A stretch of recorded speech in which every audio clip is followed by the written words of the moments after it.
All right, the button's been pushed. Everybody, welcome. Happy Saturday. Go ahead and get things started. Good morning, good afternoon, and good evening, everybody. Welcome. Everybody's having a great weekend. Gonna be playing over here on Kaladim server this afternoon. Live a little earlier, about 30 minutes early before the planned time. I know lately, the past few weekends, I've been going live closer to 3.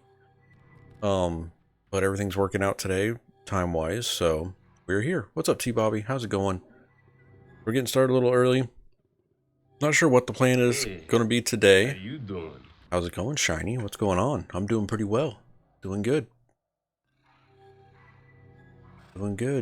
Got the house closing coming up on Monday, so stressing a little bit. Got a big move planned.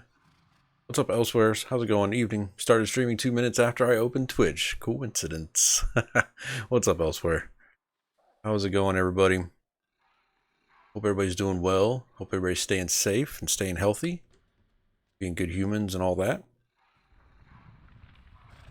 But yeah, we're getting started here. I'm lost in thought.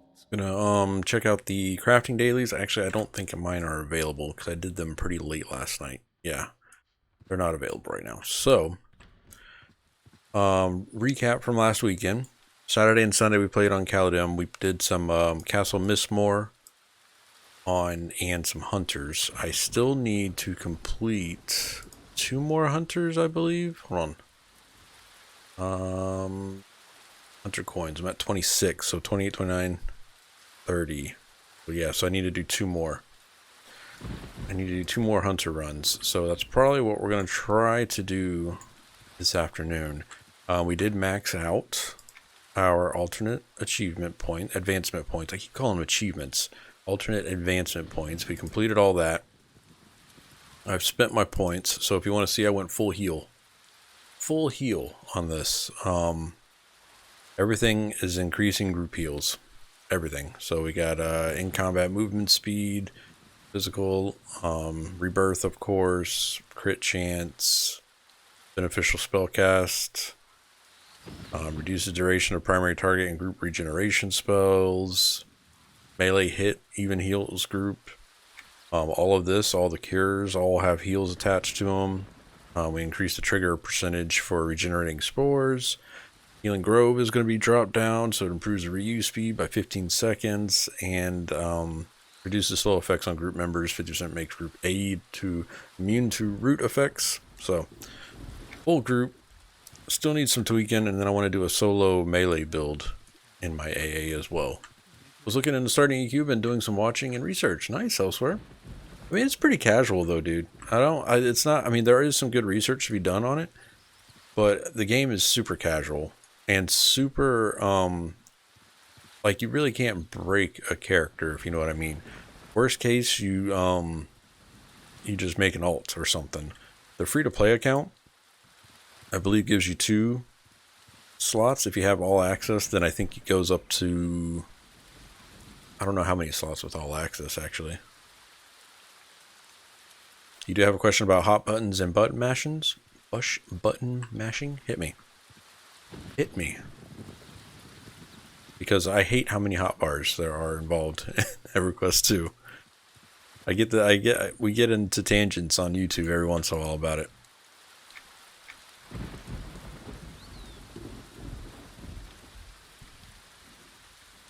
Because there's hotkeys and button mash. It is a very heavily intense on the button mashing. You're basically waiting on cooldowns a lot. Some classes aren't as bad. Like, you can find a good rotation and you only need a solid 2 bars probably. But for the most part, actually, let me check. Let me hit up the guild hall, actually. Grab some food. Seems very button mashy given the amount of hotbars there are. Question: what sort of percent effectiveness would you operate at if you pushed no buttons whatsoever? Not very well. It used to be the auto attack was very good at DPS. Like certain classes were really good at auto attack. You can kill things, but you're still gonna want to you know, push 5 buttons, I would say. If you're to put me in a corner and say how many buttons, there'd be at least 5 buttons, depending on class, for sure. You could play EverQuest 2 with one hand, put it that way. I mean, you can, it's doable. It might not be as efficient. You might not be like top in DPS or anything like that, but you can play with one hand.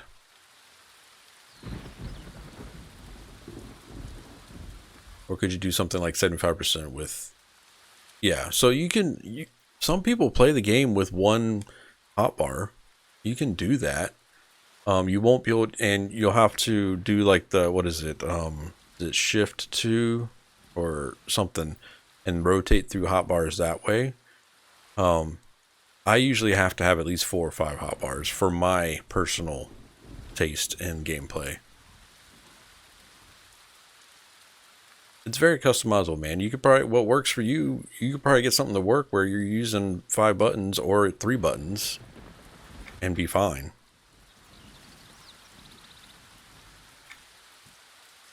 Pet build, send pet, drink coffee. Yeah, true. So like necromancers and conjurers definitely would be in your alley than elsewhere.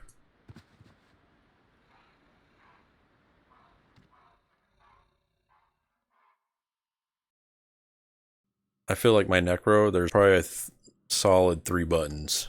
What's up, Kendu? Solid 3 buttons I could get away with.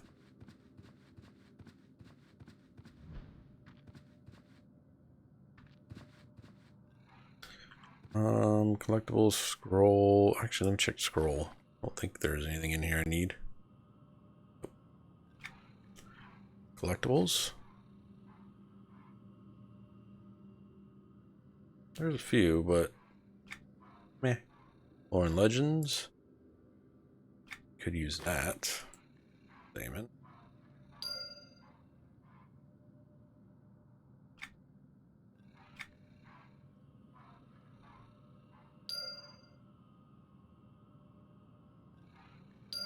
Like that. Potion, totem, and depot. Food and drink. What do I currently have on this character? I have prickly pear crumpets and gibbleberry juice.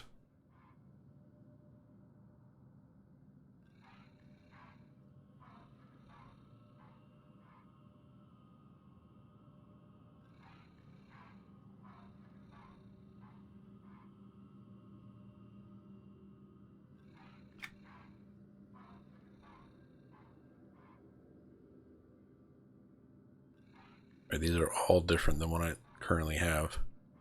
So we might just wait until we run out. Yeah, we'll just wait till we run out. Right. Let's head back out. Second, let me check the broker, see if I made any money. If I made any money.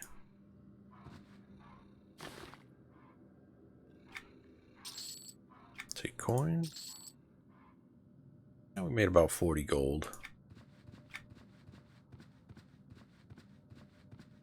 Maybe a little more. Maybe a little more. Shit, I had the wrong tab open. Did somebody say hi when I logged in? Nope, I sneaked online. Oh, Aiden says yep.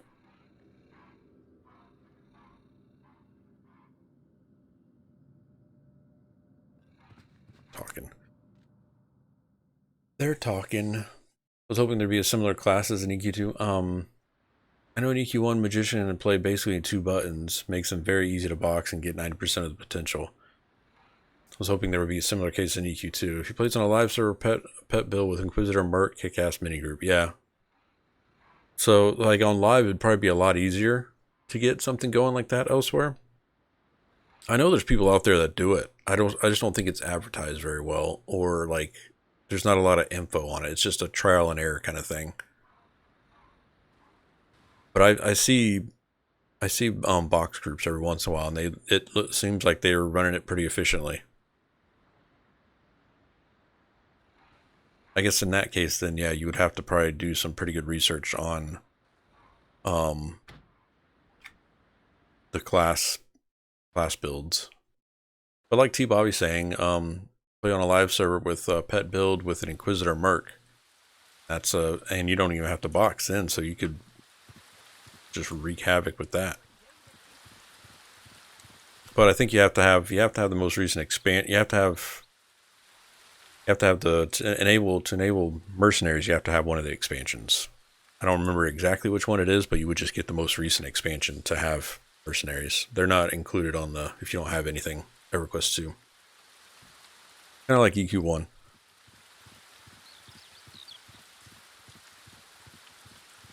I got you. Yeah, and I think it's totally doable elsewhere. I wish Sitting Here was in chat because he used to box another character, and that's really how he plays. He plays WoW now, boxing, but he used to box a lot. He would answer all my questions when it came to that kind of stuff. He's probably in WoW right now, actually.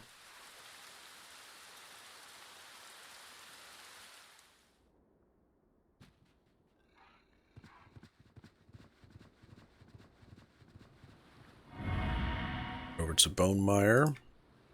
Go pick up our daily hunting.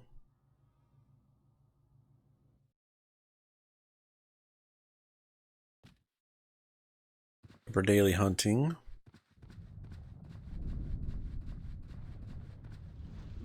I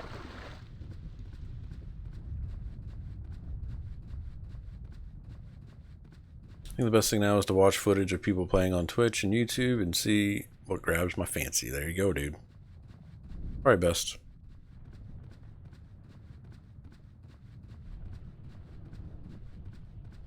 Most of the classes in EverQuest 2 are so customizable now that I'm sure you'll find something. It's just there's 26 classes, I think.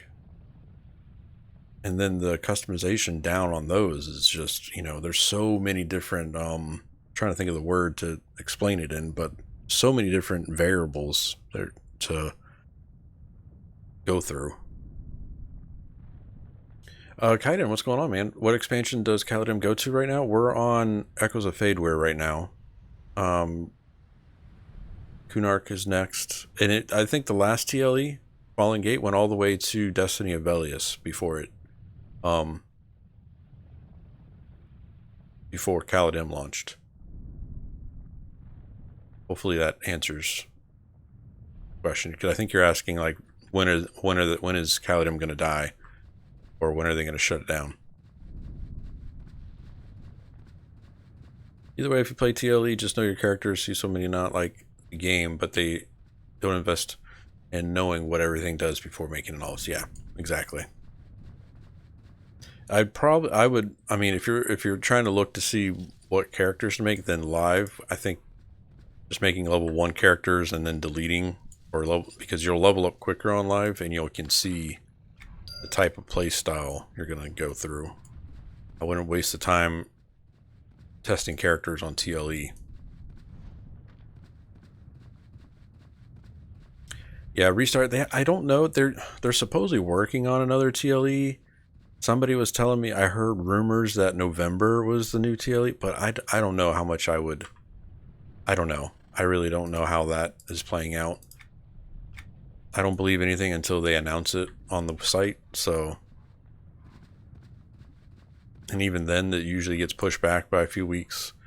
I know Fallen Gate went to Destiny of Velius, which was 7 expansions in, maybe. All right, is that 7 in? We're on 4 right now. So, Narc, Shadow Odyssey. What was the one after Shadow Odyssey? Sentinel's Fate. Right? And then Destiny of Velius. So 8. 8 expansions. No. Shatterlands is not an expansion, that's a game. So I would 7 to 8 expansions in before they launch the next one. And there's still plenty of time to level up on this. They're like right now, just in the looking for group channel, we got 70s, 60s, 20s, 50s, 40s. Pretty much every tier is still grouping. So, I mean, there's plenty of time to catch up. There's not really much to catch up to. Echoes of Fadeware content's going to be here for a bit. We still got another, what, 10 weeks, chat? I don't know. I've lost track of time, so I really have no idea how many weeks we have left of Echoes of Fadeware. But I would say 6 to 10 weeks of this left. Plenty of time to catch up and have fun with the game. Plenty of content to run through as well. Plenty. Alright. I don't see any... Let's go ahead and put our name out there.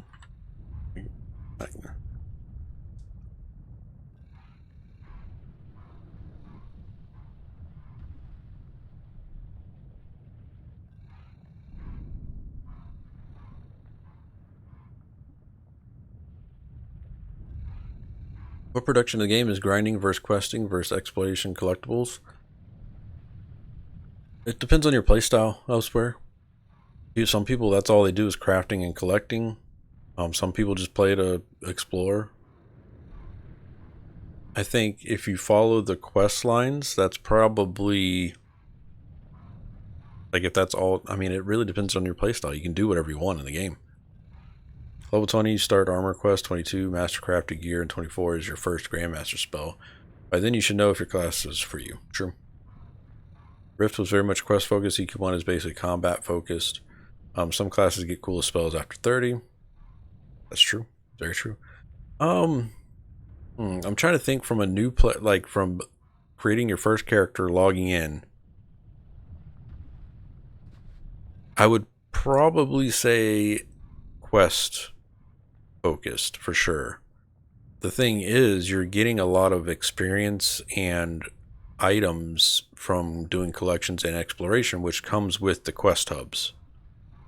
So I would say definitely questing. Grinding really isn't as rewarding unless it's like a double experience week or something like that, because you don't see a lot of people like setting up shop in a zone somewhere. Grinding usually in EQ2 persists of running instances over and over again, or like a set of instances. Right now there's a few zones right now that you can go into and grind, but it's not as beneficial if you don't have some kind of bonus XP going on. So if you don't have like a group pot running, or there's some kind of server event. So Castle Mistmore, Mistmore Catacombs, those are persistent zones where you can set up a group and try to run through them. But most groups won't grind, at least the ones I don't do. I don't get in groups that grind for longer than 3 hours. But there are some out there. Let's see. SK looking for hunters.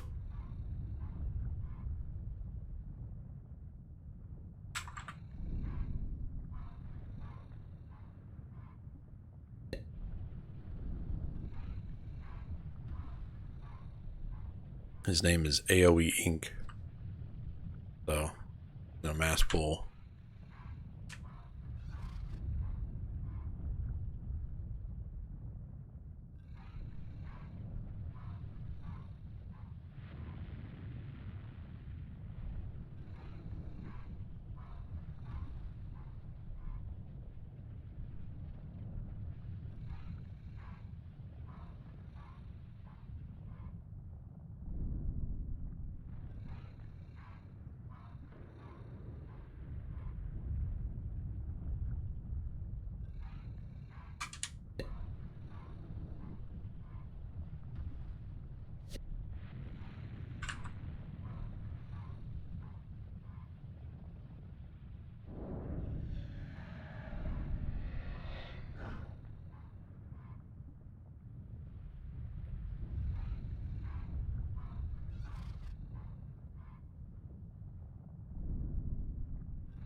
Are there any classes with steep learning curve that might be better as a second or third character, but not the best choice for the first? Enchanter and EQ springs to mind.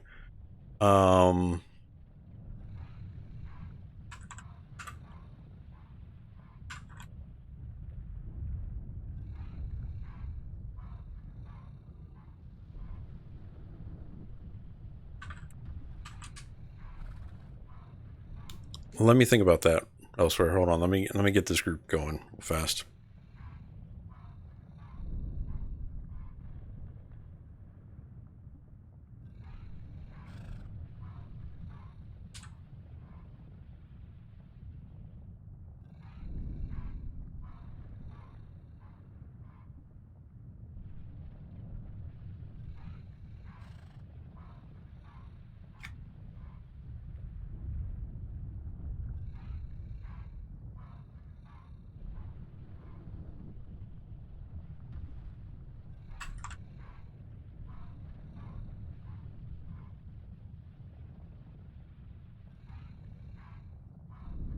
Oh, Cerulean was looking for one more too.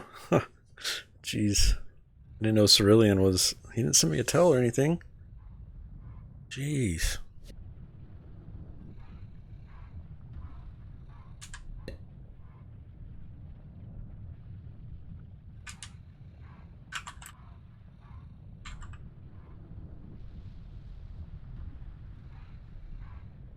There we go. Solid.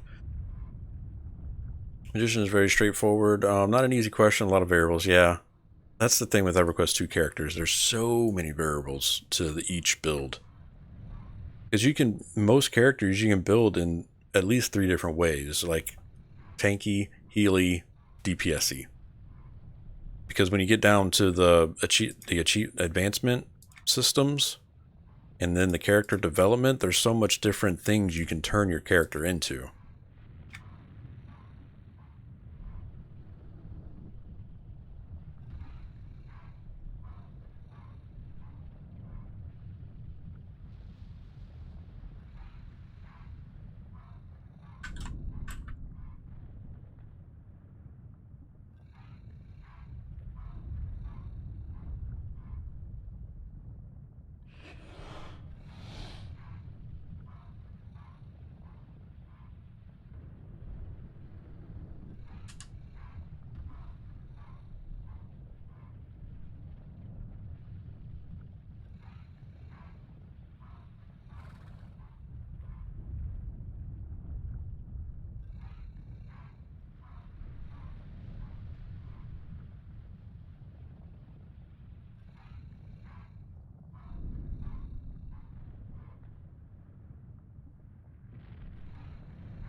Can share quests once everyone wants to pull into HOF. Alright, Aoeinc on it. So you mean like WoW Paladins being tank, DPS, and healer, you can spec them in each rather than being locked into one single role?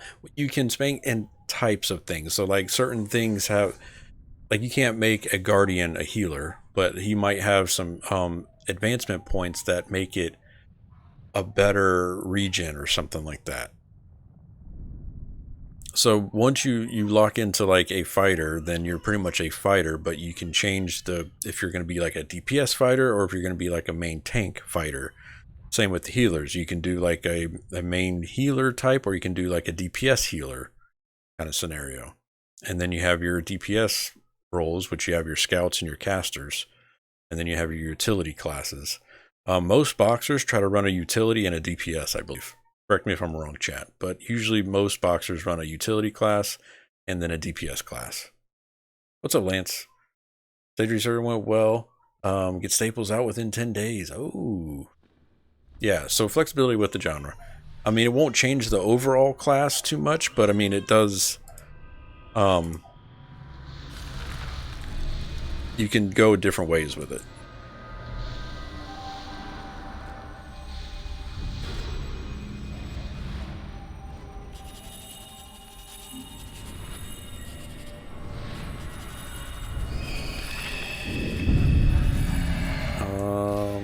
Sure.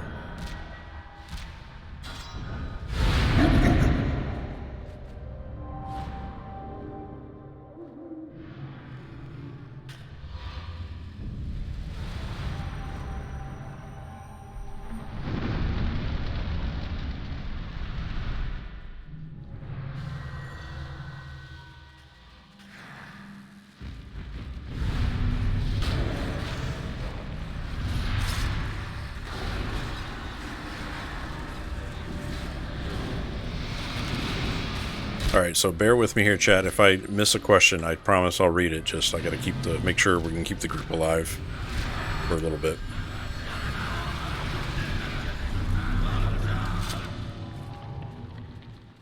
Oh, I don't have my floaty cape on.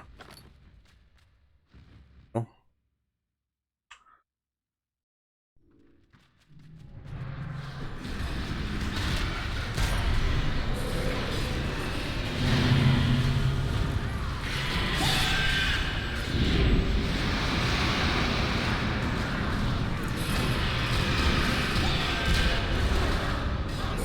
Man, just curing the hell out of this guy. I'm glad Sadie's doing okay, Lance. That's awesome.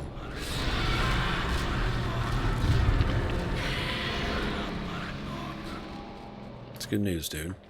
How are you doing, though? How's work going?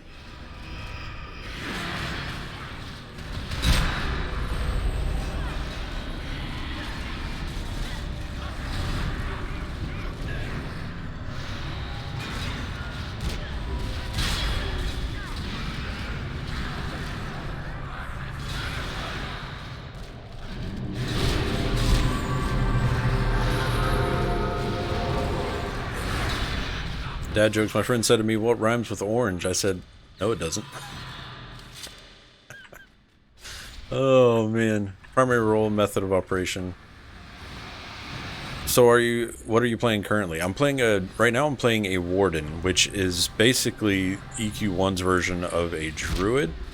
So the druid class itself got split into two different classes. So you have a warden and a fury.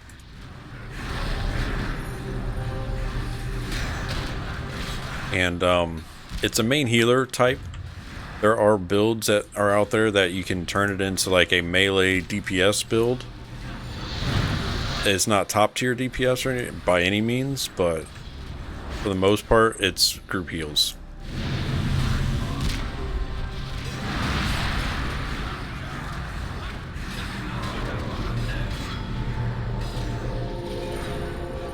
And they're regen based heals.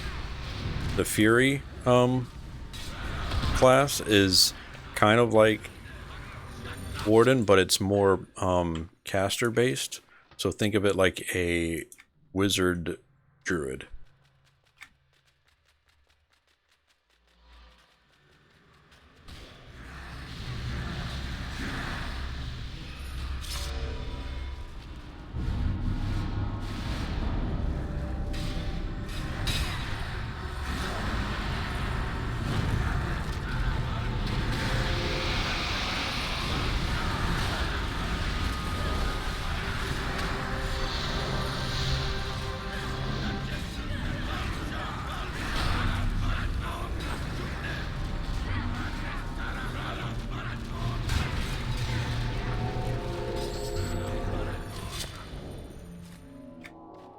And right now we're just running the daily instance quest where we have to go to 4 different instances and get 4 different updates to complete a hunter's mark. Which then you turn these hunter's marks into an NPC for best in slot gear at the current level.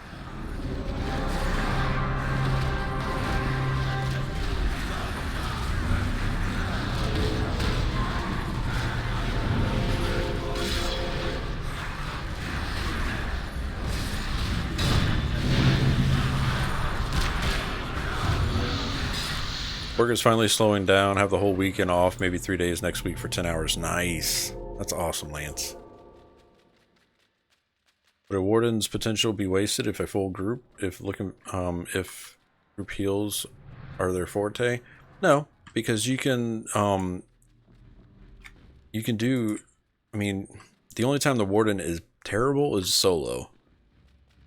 Otherwise, it's an amazing class. The buffs are great. It's got a lot of directed buffs. So, like, you have your Thorn Coat, which is your damage shield. You get some other healing buffs that make it easy for duos and stuff like that. And you have DPS spells that you can use. They're just not as strong as some of the Fury stuff.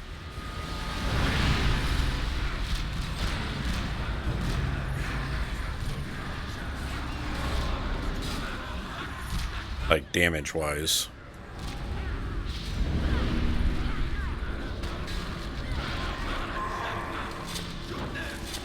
Warden is one of the classes I have shortlisted and caught it. Yeah, it's fun. This is my first time playing a Warden. Was this server I went Druid-wise because that was my first character in EQ1. So I wanted to make a Warden here, and I'm enjoying it. Shit.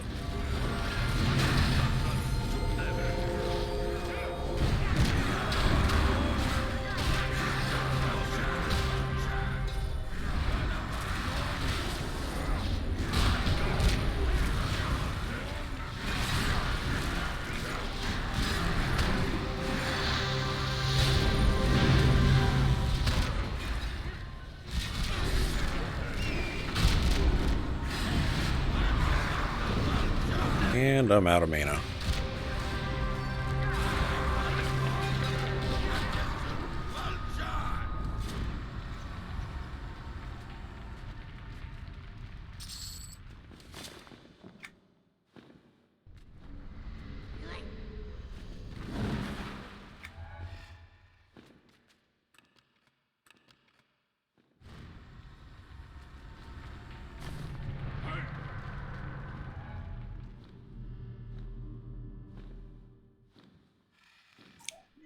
AFK still, that would make sense. Oh, I think our enchanter AFK still.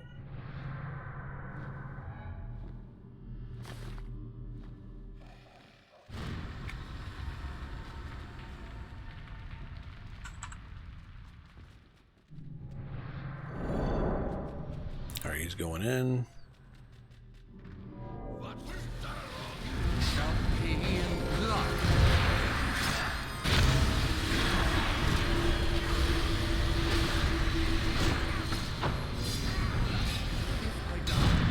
Bounced around, but we're alive and ticking. Should be alright. Tend to like the flexibility of the decent many things rather than the best at one thing. Yep. Melee wardens do well enough soloing. Yeah, they do. I want to spec. Sorry, I made my mic do something weird there. That was crazy.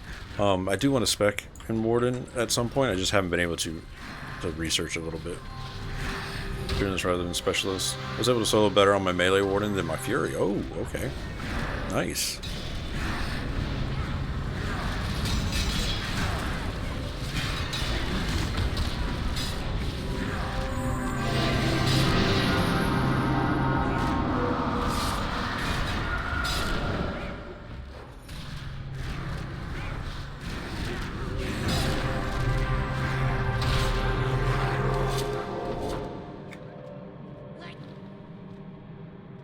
Did you get any strong storms this morning? Not strong, at least not that I noticed. It's been just nasty weather all day today, though. It's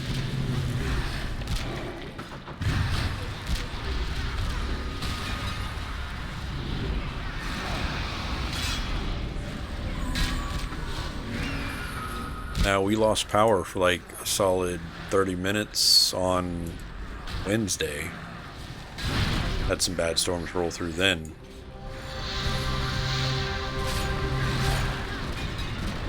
Otherwise, it's been pretty good.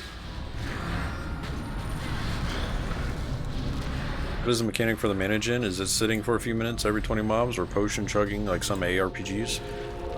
Your regen rate is what you focus on.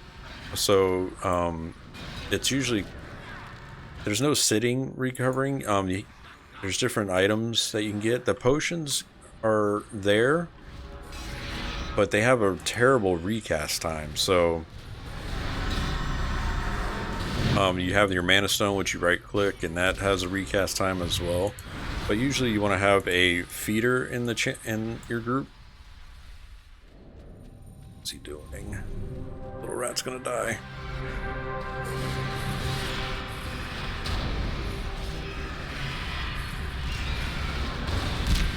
Hold on.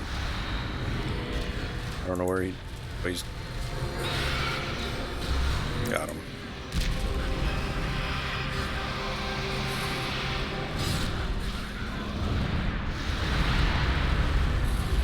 But most of it's just regen based, so like you want to have your buffs running that regen mana.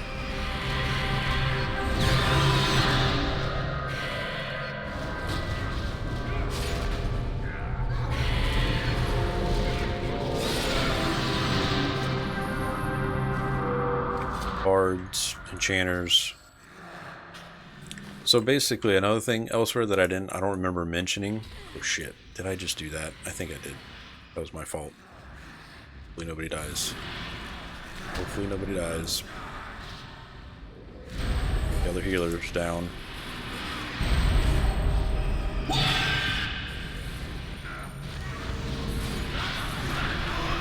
That tank's down. I'm down.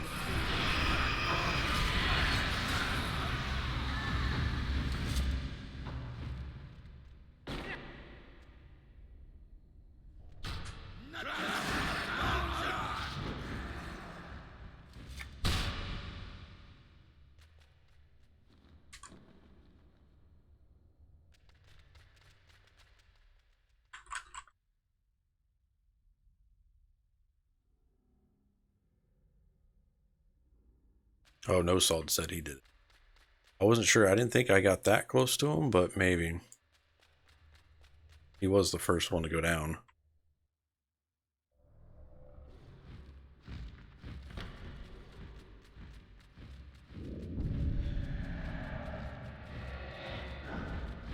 So I gotta run all the way back. I'm sorry, I'm missing some of your questions elsewhere. I promise I'll get to them. Just bear with me here for a minute.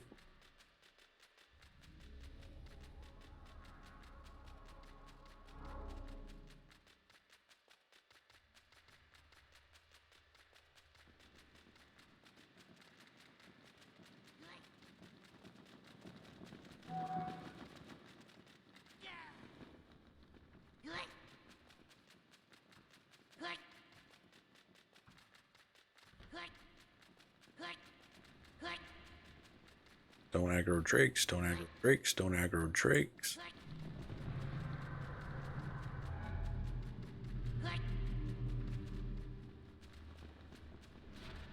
I didn't buff him. Shit.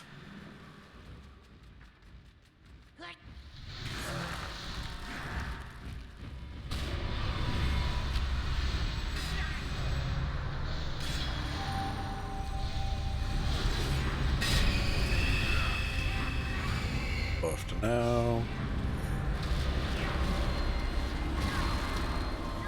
Gens are on. Everybody's here. So, basically so you have your EverQuest 1 classes, right? Elsewhere. EQ2 kind of split some of those into two. So like your Enchanter is technically an Illusionist and a Coercer. Warrior is Guardian Berserker. Rogue is Brigand Swashbuckler. Bard is Dirge Troubadour. Your Magician is Conjurer Necromancer. Not all of them. Some of the classes have been done that way. And then we have the premium classes, Channeler and Beast Lord, which are only purchasable through Daybreak Cash. So you can only have those classes on your account. You have to purchase those. They didn't get added with, I mean, they came down with an expansion, but they're still a premium class role. I don't think I mentioned that on Tuesday when we were talking about EQ, the differences between EQ1 and EQ2.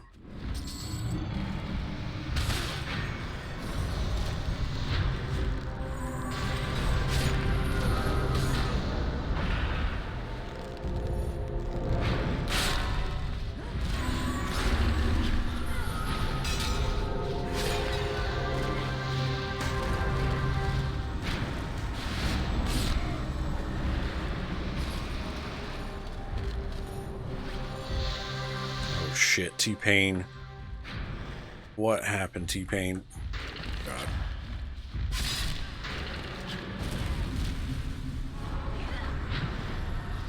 T-Pain. What is going on? Jesus Christ.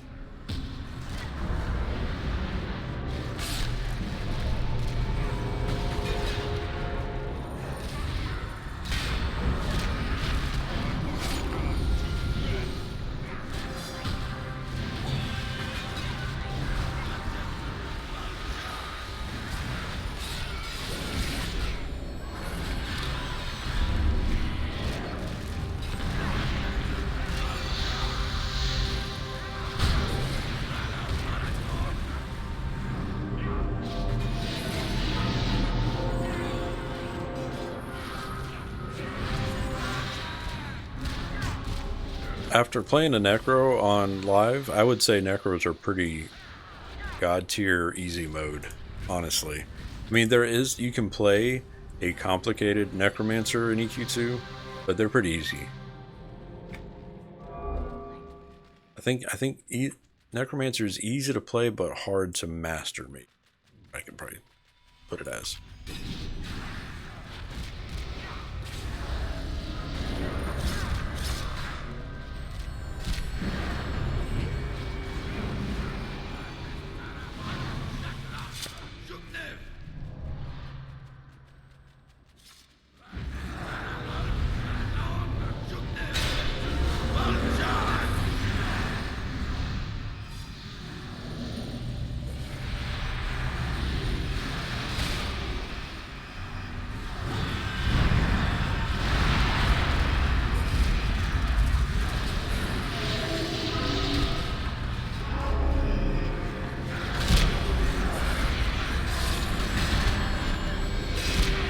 Man, his name doesn't lie. He is Aoeinc. Because he mass pulled 2 rooms there, I think.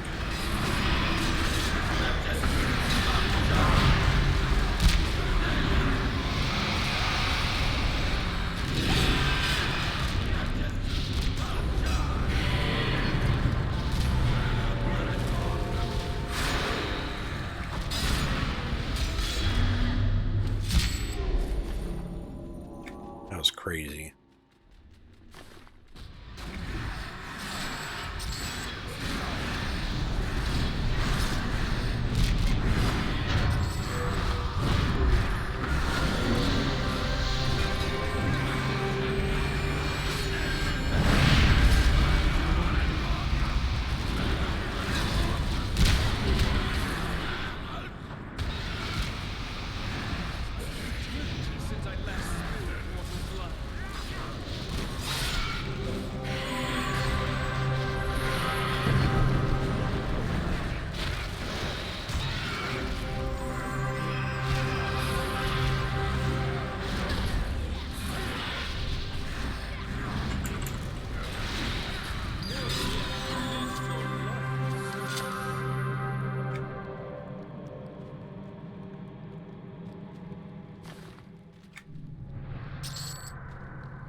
Alright, they're pet pulling that. But in general rule, your mana should regen at a rate to carry you through a play session without too many downtime. Yeah, there are certain times where, like in this group, where both the healers got pretty low on mana, but that's actually kind of rare when you have especially when you have a Coercer or some type of power regen class in there. Chris Crow, what's going on, man? He's like, damn, bro, you still play EQ2? No, I remember you. I got you, man. Yeah, I mean, we've dabbled in some other games, but we keep coming back here, right, chat? We did play WoW Classic for like a month, Chris.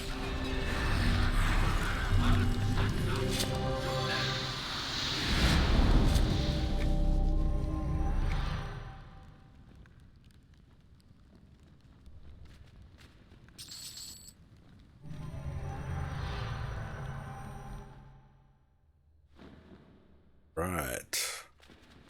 So we zone out. Wanted to...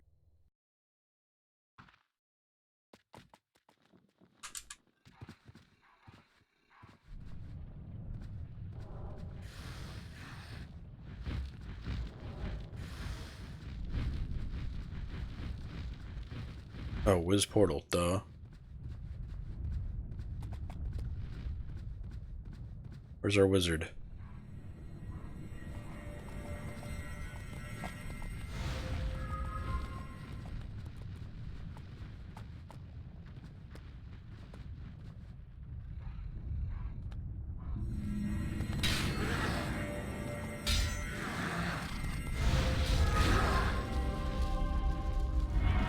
To Baron.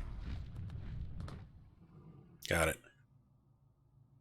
Are there any certain classes that are expected to pull in groups? Don't particularly like pulling in groups, so wouldn't. Any tank types. Monks, bruisers, berserker,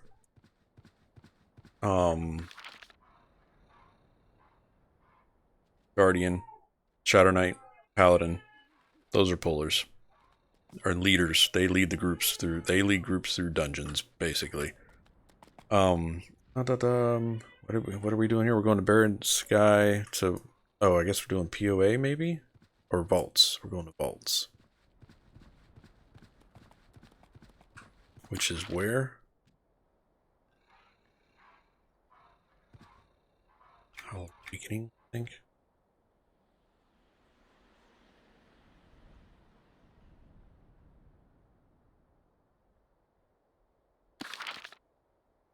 Did I go to the wrong one?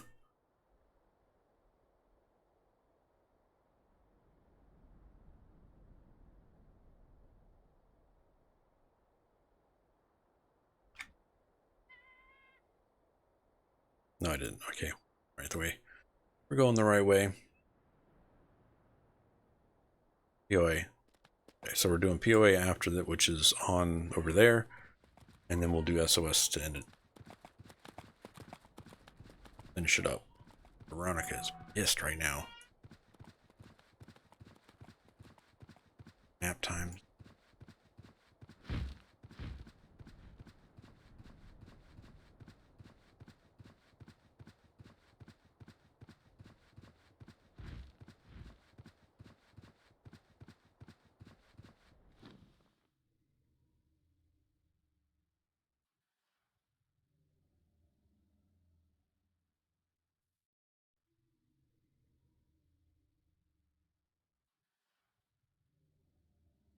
To the left of the mini-map, I presume, is a list of buffs. Are they permanent, or is that just a duration showing? That is, some of these are permanent buffs, and then some are duration buffs. It's a little bit of a list of everything. This is not included in the default interface elsewhere. This is something that comes with Dark UI, my current interface that I have installed.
Interrupted.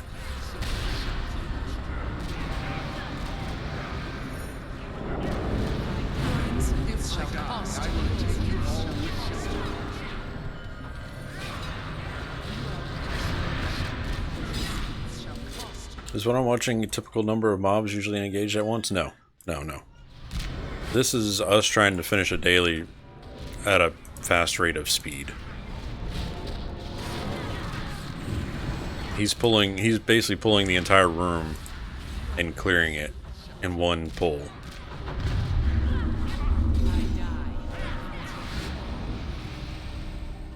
Which happens a lot in EQ2, but not as much. Like in the regular groups that I use, that I run in dungeons, I try not to do this, but there are people out there that like this type of gameplay more than pulling a zone like a traditional person would. This is basically because we have 2 healers in the group and they just want to finish it as quickly as possible.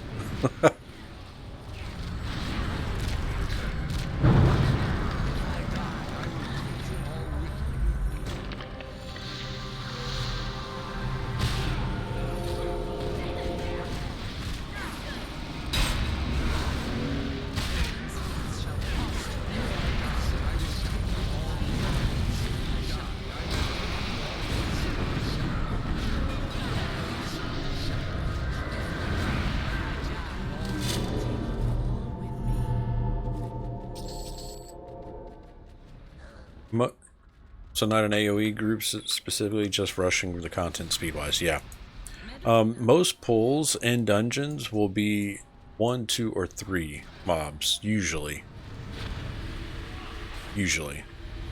There are a few fights that there's, you know, more than that, but for the most part, it's 1, 2, or 3.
What level is the group content? It all go. You start getting dungeon quests and stuff like that at level 10 or 12.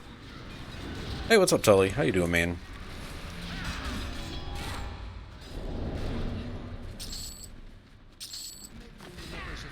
And every tier, so like from 10 to 20, 20 to 30, 30 to 40, there's different dungeons for each tier. So you can do group content at any range, level range, honestly.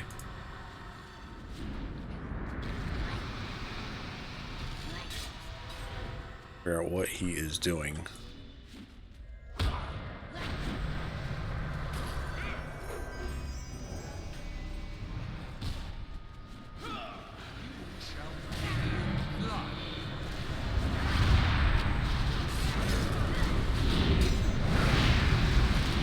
T-Pain a heal here. I'm sorry, I played this game for a very long time, since 2004, quit around DOF. Looking to get back into TLE. Any recommendations? Do it, dude. It's a good time. It's a good time to get back in. Hardcore raider back then, looking for any class people need for raids. That I'm not too up to date on. I don't raid myself. So I know most guilds though just want people to know their class. So whatever class you pick, they want you to be 100% the best at it. So play something you like. It's my only recommendation. They would much rather you enjoy your character and your class than playing something because it's what the guild needs at that time.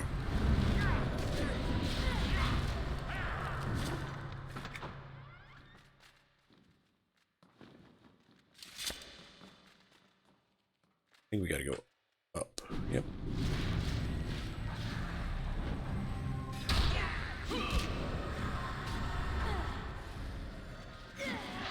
Gonna keep tabs on him. Let's find him here. There we go. Got that. Heal that. New follow. Av, thank you for that follow. Welcome. Av is back. Thank you for that support. Appreciate that.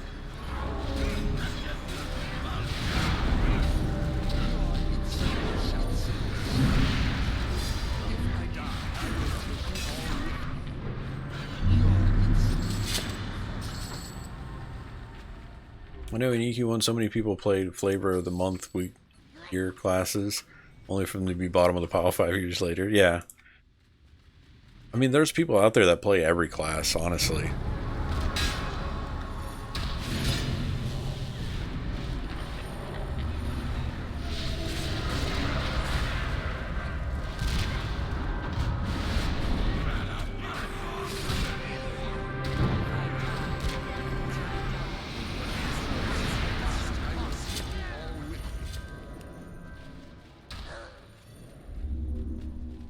Yeah, main tanks are kind of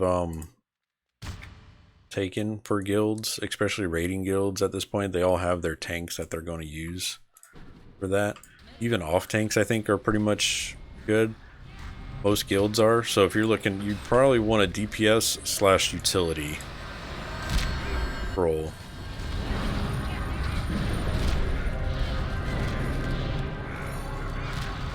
I mean, I don't raid though, and I'm not into the raid scene. I'm not up to date with all that information, so. But hey, what's up, Epic Dose? How you doing, dude? Long time no see, man. Hope you're doing well. Hope you're staying safe out there, man. Thank you for that Twitch Prime sub for 11 months. Epic has subbed to the channel for 11 months. Thank you, dude.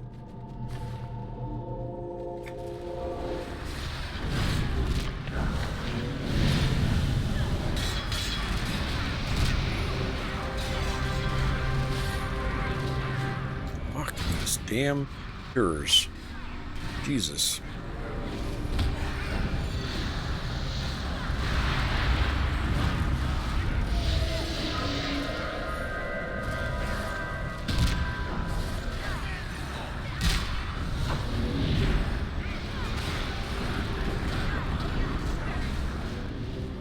As a general rule, can scouts melee without being smushed instantly, or is it a domain of tanks and nobody else?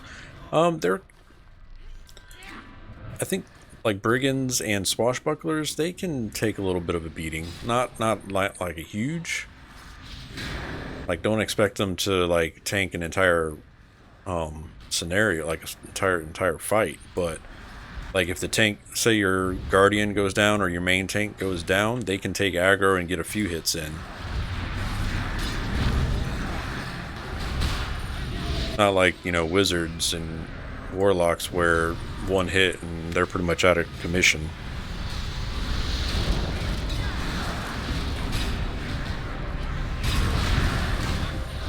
No offense to the wizards and warlocks out there, just saying. I'm essentially spreading the Rona around because I'm a shared. Thank you. Thank you, Epic. Whoa there, Reebs. Whiz tanks rock. Yeah.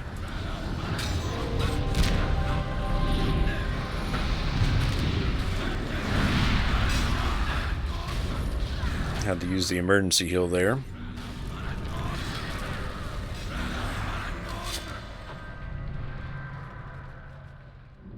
Oh, he's going right in for it. Okay.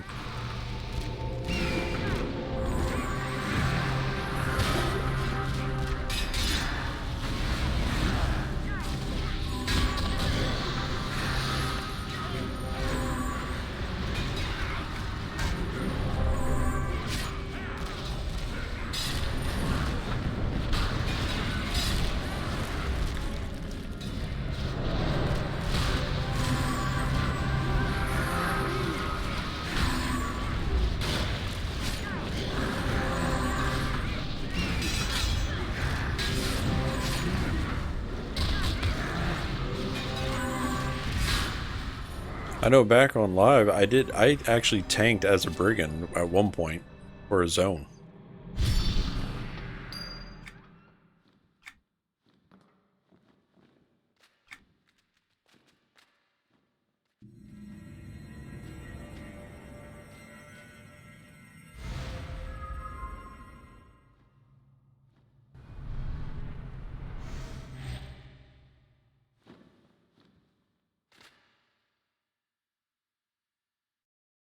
Did you get your stimulus yet, Revis? They were talking about sending even more out. Yes, I did get my stimulus. Yeah. Yep. Went straight to savings for right now because we'll find out Monday when our first mortgage payment's going to be due, and I need that information because we might actually have to pay a mortgage and a rent. I'm not looking forward to that, so we might actually need that stimulus check for that. For 1 month. Anyways.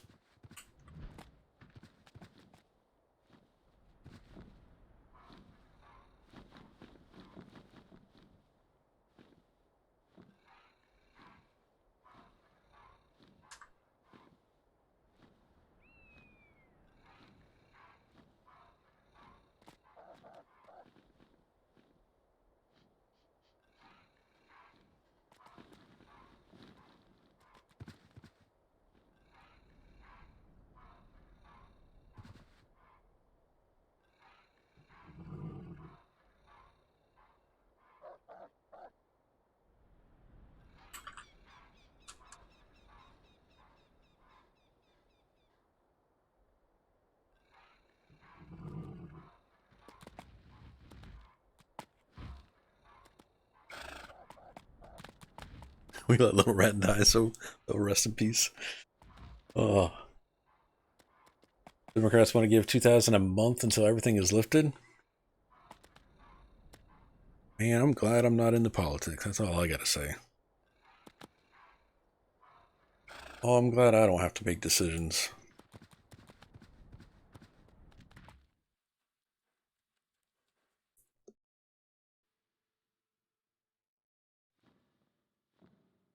Just vote for the people that I think should be making those decisions, I guess.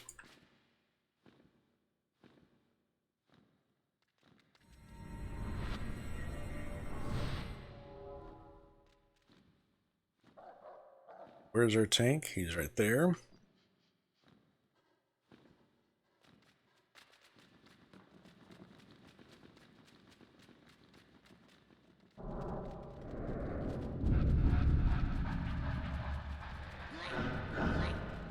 I think me and the shaman both casted so the same exact same time.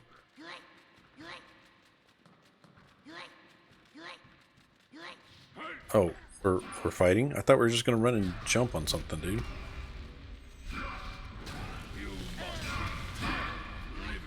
Or am I thinking of a different zone?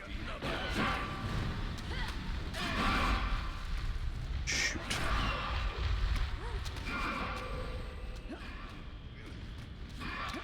I don't know what's going on. I think he's pulling me.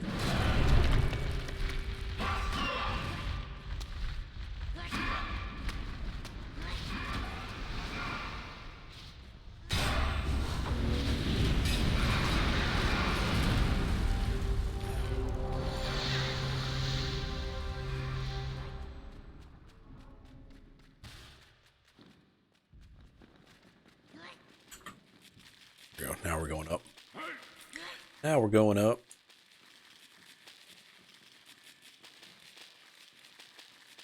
Hunter of Goblins.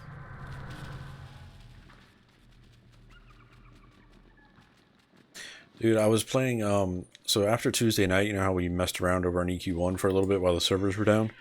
I logged into my, I have like a level 6 druid over on Mangler, and I was having fun, dude. I think it was Thursday night, I think. And having a good time in EQ1, not gonna lie. But I get this way. I'll play EQ1 for like a week, 2 weeks, and then I'll put it down again.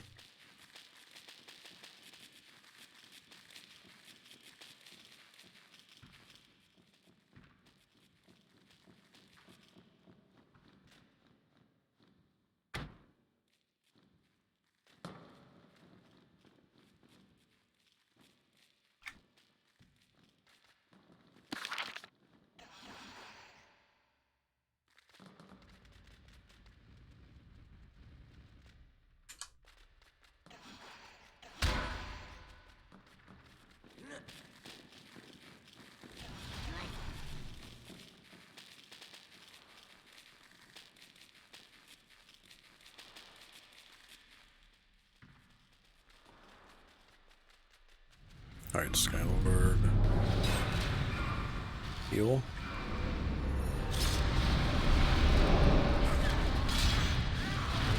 Drop this down just in case.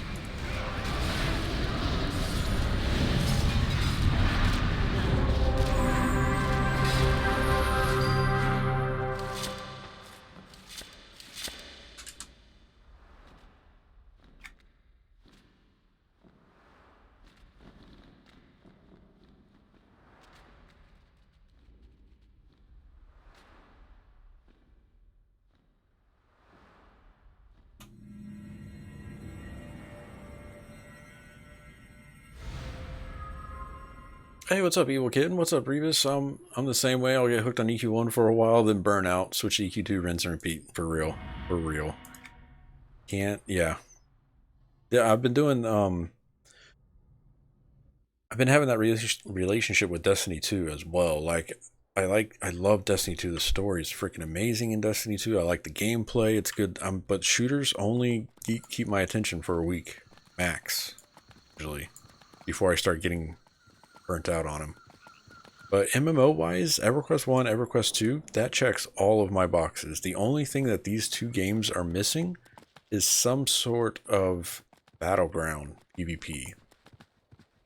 If I could get like EQ2 with like WoW's Battlegrounds or something like that, just to scratch that PvP itch that I get every once in a while, be perfect.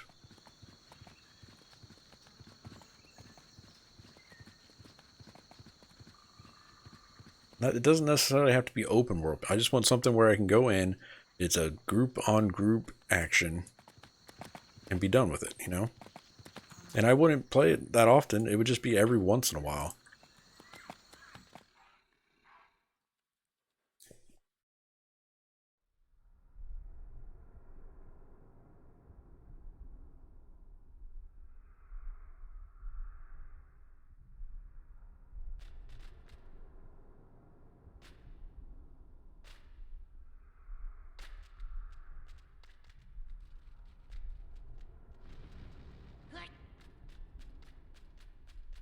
Where's your tank? Jeez. How is he all the way in there already?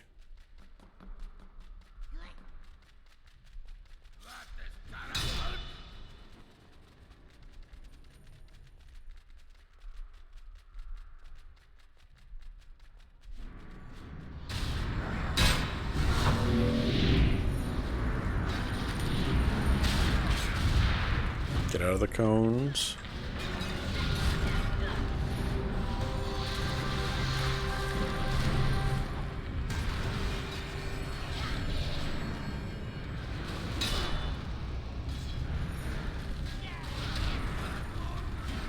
I'm stunned. I'm stunned. Hailstorm. How's it going, Evil Kid? I don't know if I said hi to you when you came in the channel, but thank you. Thank you for stopping by. Hope you're having a good weekend. Hope everybody is having a great weekend. Happy Saturday. Welcome, welcome, welcome. We're just running Hunters daily right now. I need 2 more runs to get a piece, so trying to we'll do 1 today and 1 tomorrow, hopefully.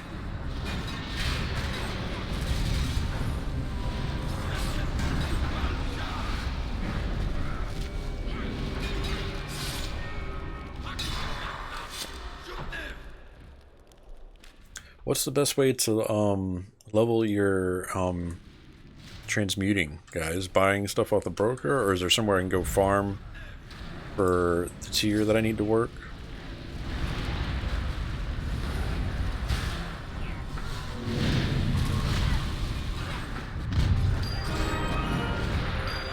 And can you transmute crafted materials? So like if I make things and then transmute them, does that work?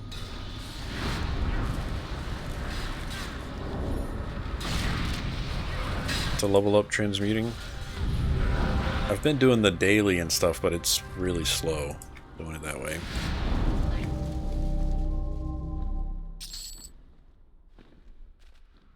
I don't know if anybody has answers for me.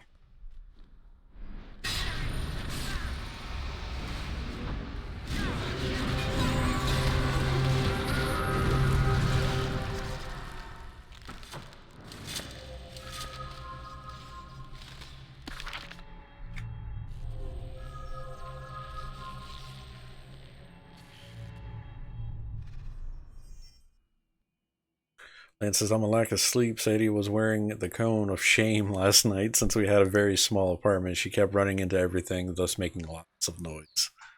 I run into everything at night. I find shit in my house that I just didn't even know was there because I run into it at night. So I can feel that pain. I know that pain.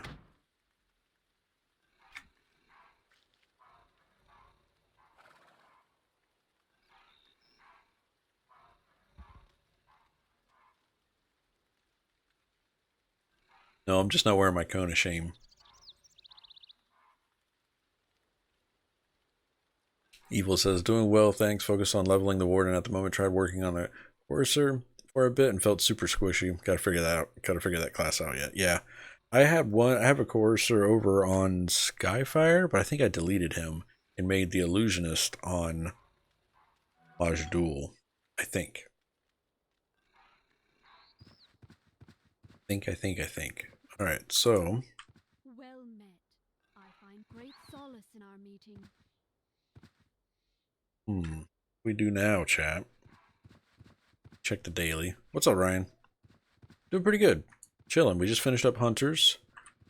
So I gotta find something to do now. We might hop over on the Paladin, maybe. I need to... I want to level my... This character's maxed out on everything, with the exception of my skills.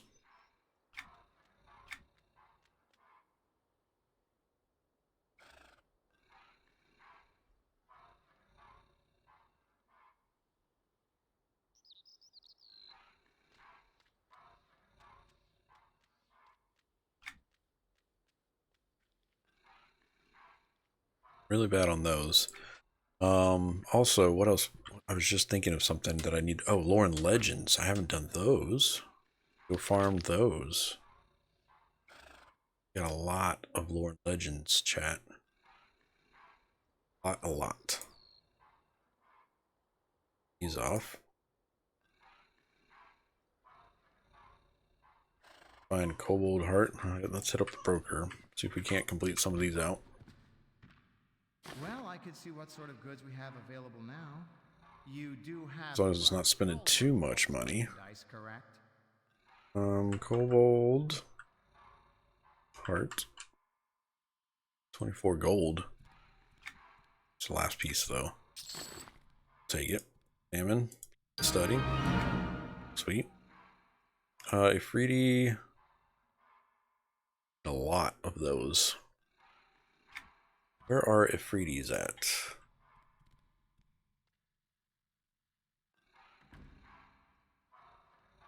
It's a good place to hunt those. Lava Storm. Click on the bit. Okay. Any zone. I need to know a good zone for them though.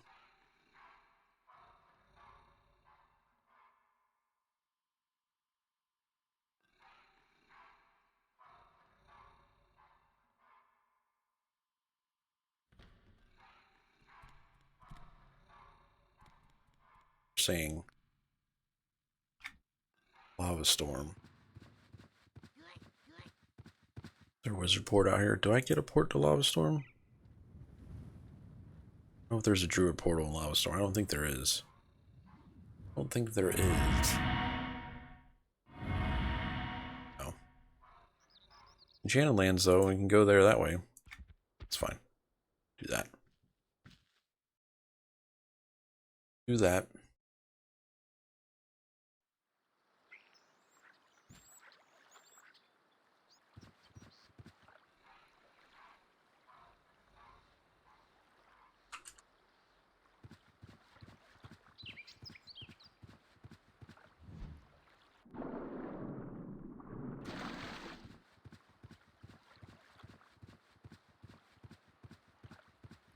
Did I miss any questions? So what classes do you have in this group, and what is each one doing briefly? Oh, sorry, elsewhere.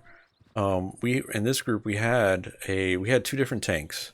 One was just in DPS role. That was the monk. The main tank was our Shadow Knight, and that was the guy AoE pulling the entire room. We also had a wizard and another healer type, which was a mystic. The mystic is they do wards and stuff like that, kind of like shaman. One debuffs, things of that nature.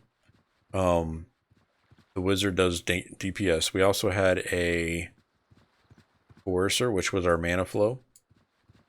What else do we have in there? There's one more. I'm missing one.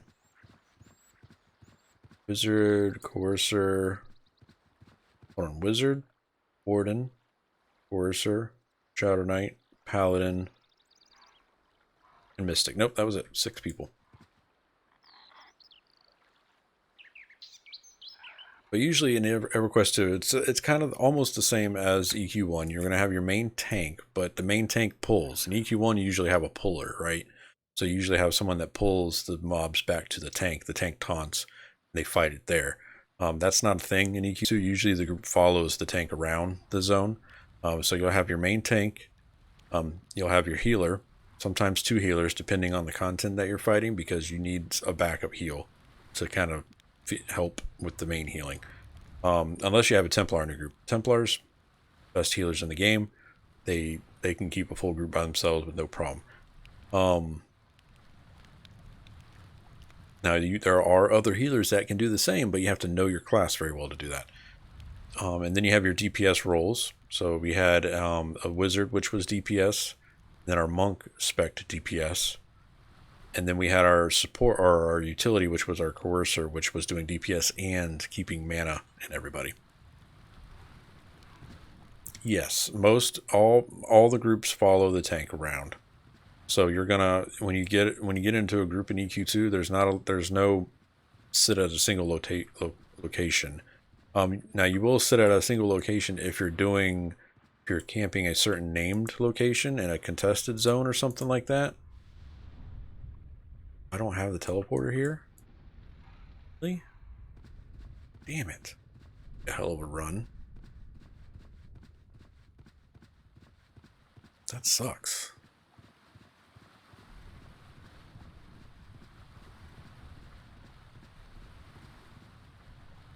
But most groups you're going to be mobile. Now, if you're doing like what you're wanting to do, a box group, so you can have your main tank and your healer or whatever's going on there, you can kind of do that because you can leave your healer and just pull back to your healer and keep a room clear that way. So you can do it that way. But if you're joining like a pickup group somewhere, then you're going to be doing a lot of running around the zone. What is SC, guys? It's SC. Seen that.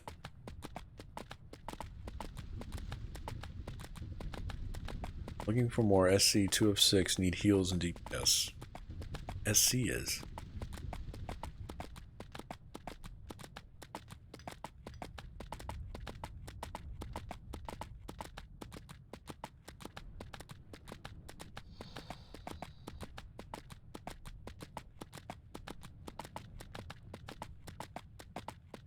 What's up, Asterix? How's it going, dude?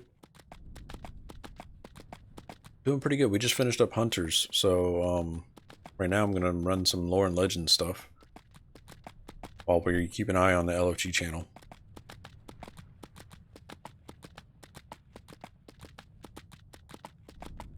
I really don't know what SC is. Yeah, I don't know.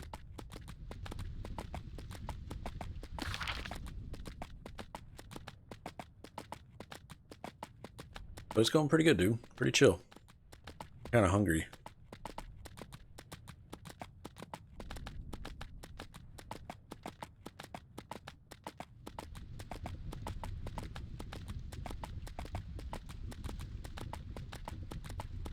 Again, re-shout out to Yvette is back for the follow. Epic Dose for the 11-month resub. Thank you.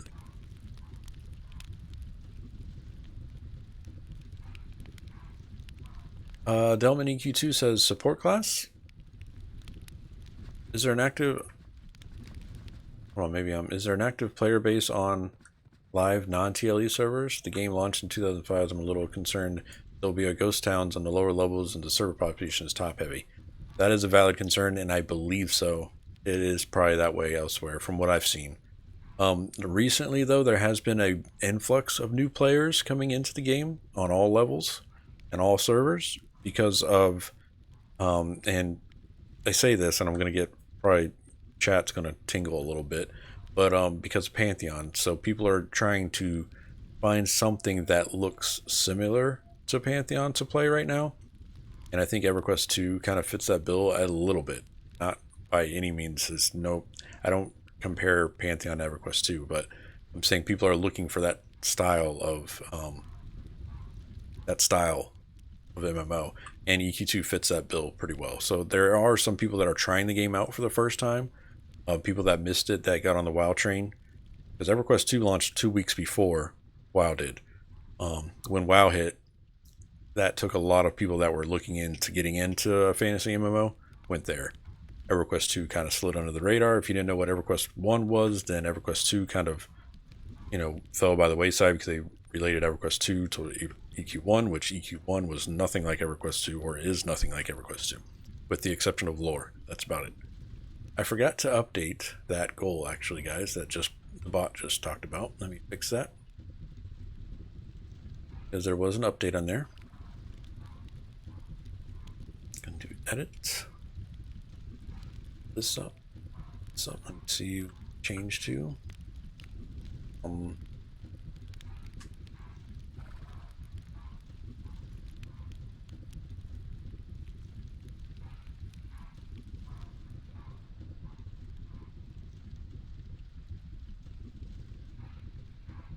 What? That was something. Summary.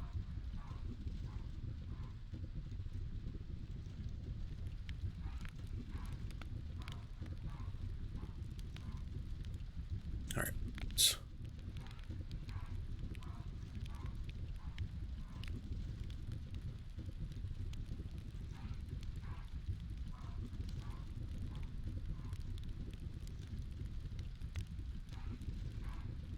It's a bit down. Hold on, chat. I'll be right back into the game in just a minute. Just a second here.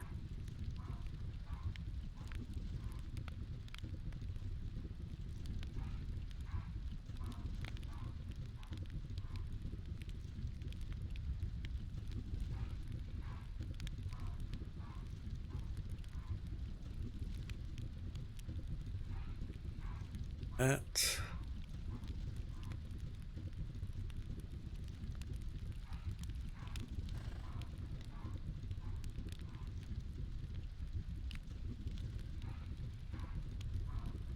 That.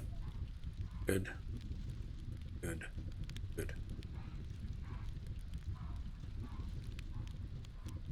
Delman says support class to Elsewhere's question. It might make boxing compulsory rather than trying to solo if no groups under level 50. As a live player, yes, the game is very top heavy at the most players level playing current content. Not to say there are no players in older zones, but it is very few. Yeah, exactly. Delman hit it right on the nail. Yeah. And the most people that are leveling on live, they might run. You might run into like a handful of people running quest timelines, but usually people are running Agnostic Dungeons from 1 to 95, and then they start running. I forget what expansion it is at 95, Columbria or something like that. I think they do timelines there, or I can't remember. They do that to 100, and then from 100 they go to Agnostic Dungeons. Are these things they put in Freeport and Kinos, which are the main two cities for good and evil. You go up, they're like a portal that have dungeons that you can select and run those. And it's a quick way to run instances without having to run all the way to said zone. Here, I'll give you hold on just a second. I didn't know what they were originally either until I tried live.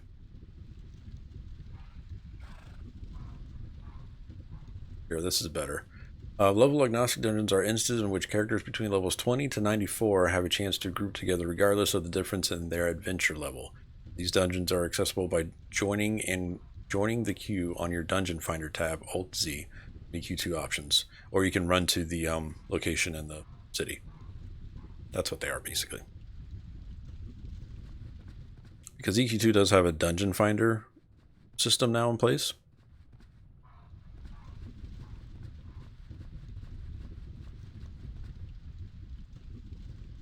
I need I don't know why I don't have this. I got it, I guess.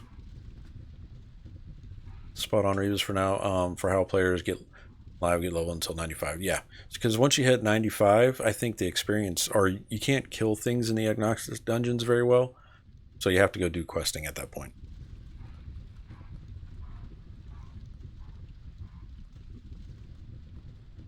Do the level spread restrictions apply in the same way. I don't know if I understand your question elsewhere, sorry.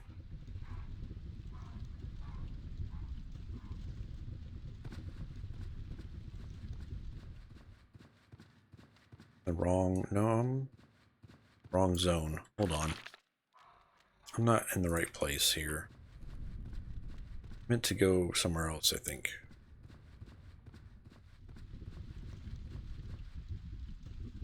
Need to go to Soul I, not. Yeah. Wrong freaking place.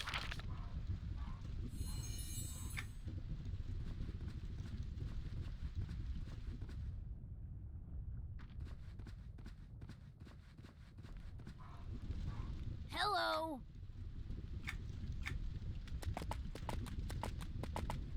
For example, could a level 2 group with a level 75 and both get experience fighting content? The level 75 can mentor to the level 2. It won't get the same type of experience you're getting, though. They'll get mentored experience, which is usually a percentage off that. So they don't get experience as fast as you do. You get a bonus to experience, actually, with somebody mentors you. There is a system called chronomancing or something like that. I haven't done it yet myself, where that said person, the higher level person, can level themselves down to that level to experience that content, but I'm not familiar with that process at all.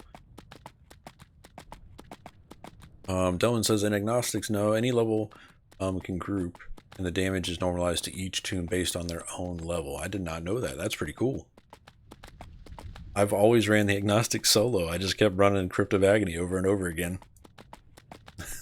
That's about my experience at Agnostics.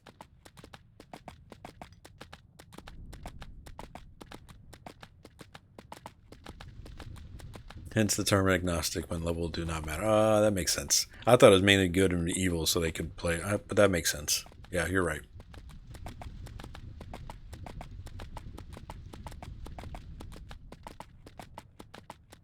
Oh, it even says it right there. I read it earlier, regardless of their difference in their adventure level. So Agnostic Dungeons. Then each dungeon adventurers will be able to battle the heroic monster and receive individual rewards based on their own level. This is a chance to earn great experience and enjoy a new spin on some classic dungeons. As of October 2nd, 2014, there are five level Agnostic Dungeons that have been adjusted so players can relive the fun experience with these wonderful zones first time. First dungeons to be released will be Carassus. Yeah, okay, there's a lot more than 5 now, for sure. This is off Zam site. Yeah, I missed my jump. Damn it. I'm supposed to jump off over there. Son of a bitch.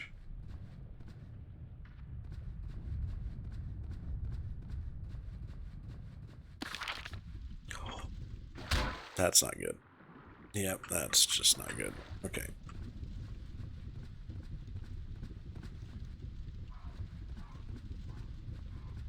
Just run around in the lava, Rebus. Fine. Yeah. I mean, I have my mercenary, but I can solo him.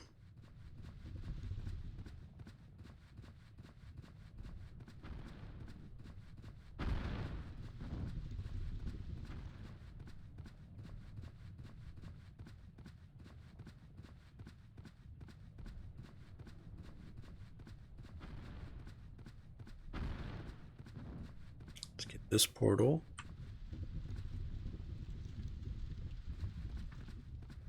I already had these. I had to have had these because I ran these when we had hunters in here.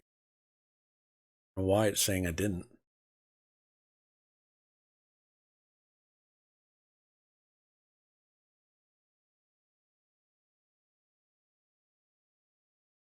What's up, Fairyisms? How are you? I'm interested on how the game update is gonna go. Oh yeah. Fairyisms. I'm not on live right now. I'm on TLE. But I got you. The game update 114 went pretty well, I think, on live. I'm enjoying the content. I was able to finish the first instance of the corral thing, and then we advanced the rest of the quest. I'll be picking it back up on Tuesday. Actually. Maybe Tuesday. Alright, so we need to go to, it said go to, from level 1, take the elevator at this location to sub-level 3.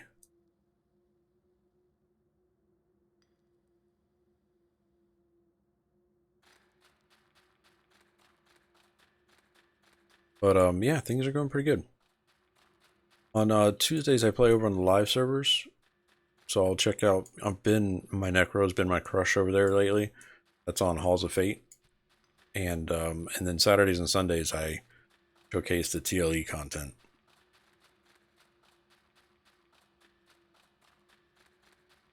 We do.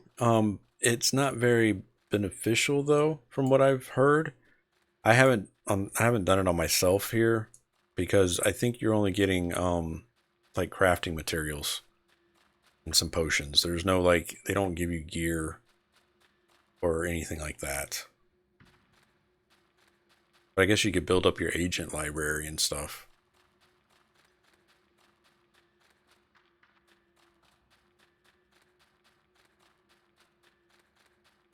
But I guess, I mean, you could use it for money making. Yeah, it's here though. So I think, yeah, Overseer starting pack.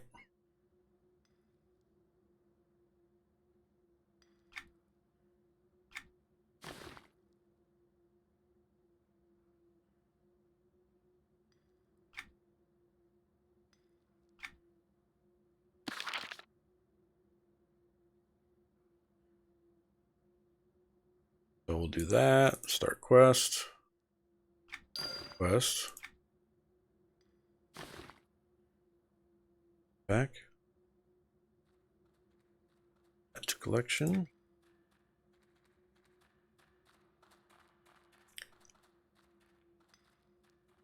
You guys here. Start quest. Oh, we even got the level here. That's crazy. I didn't realize they put that. I thought it was just going to be regular Overseer. Does Greycon stuff aggro? No. Walking through zones with mobs 30 levels below you, I mean they can attack you? No, they don't. Just like right now I'm in a level 50s dungeon and everything's just cowering by me. You can see the actual mob. You know, they're scared. This halfling power.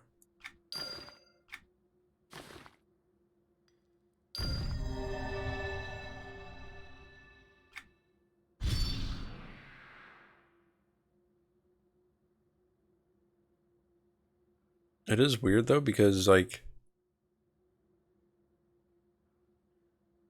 won't let me already have the Overseer quest available. Like it doesn't auto loot things like it did like it does on live.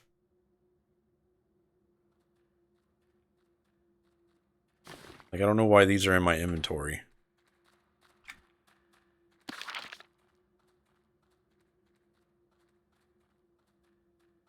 Like I guess I could just delete those, right?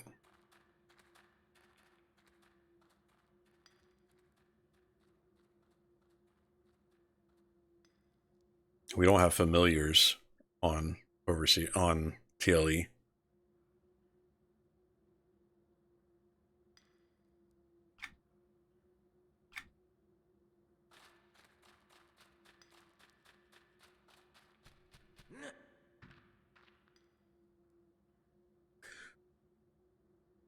Lance says now if you mentor down to their level, it'll become normal. They were. Yeah.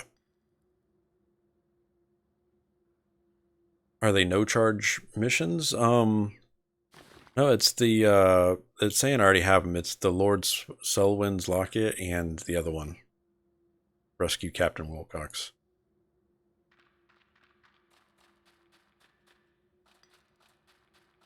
I'll burn you.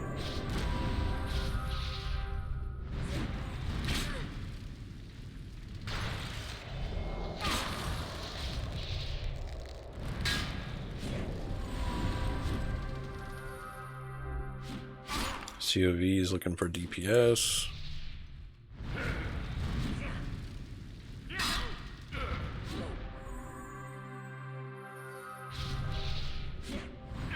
SOS needs a second healer.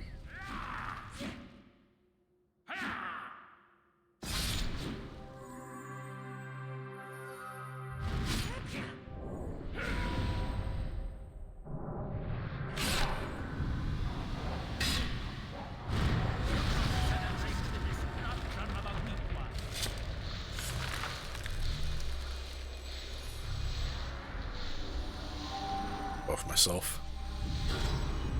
Trying to decide between a Fury and Warden on TLE. Not a ton of time to play, so I'm thinking Fury for solo. Any advice? I would go Fury.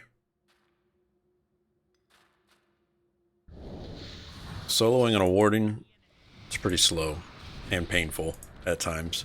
I mean, you rarely die, but it just takes a lot. I mean, you could probably do, but I'm not spec'd for DPS or any kind of soloing either.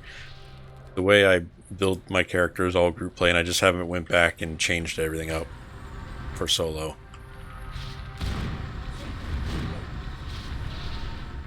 But I would probably say Fury. Some people prefer the Warden melee builds, though, over Fury. So that might be something to look into, Red.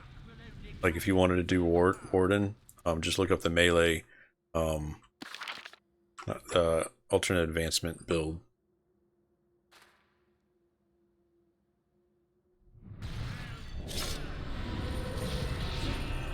Think of your Fury like a wizard with heals. Regen heals, you know?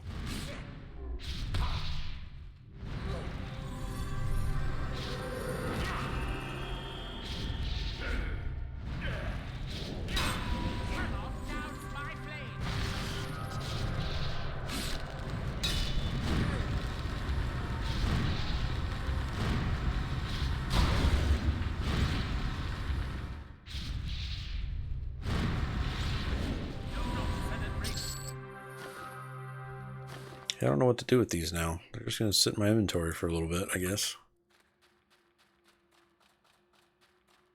We shall destroy the enemy.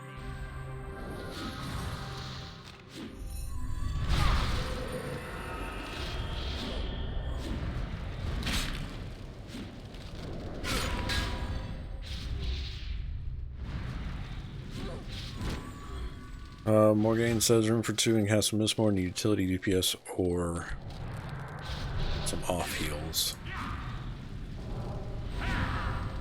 Nah, I'll go to castle. I've done castle past few weekends. Looking for some for either my tank or my assassin.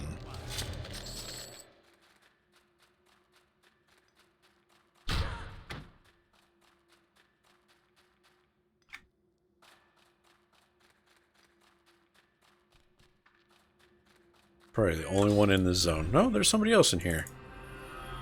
Look at that. Fungza.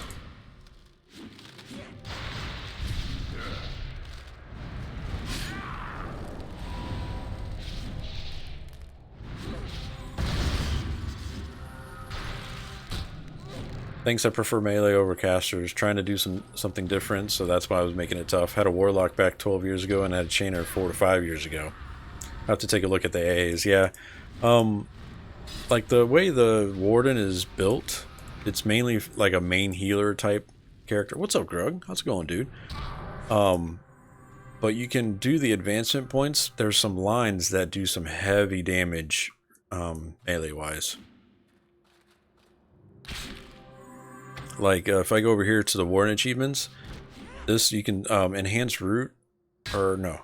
Do not celebrate the destruction of a weak. Yeah, so like it makes my casting, my spells melee. So you can turn these into an alternative to Dawn Strike, which executes a melee attack instead of the spell attack. So things that I would normally use to cast at a distance would become melee. So that might be something. Eventually I'll make my own melee build. I just haven't done it yet. Because I want to be able to switch between main healer and melee DPS for soloing things.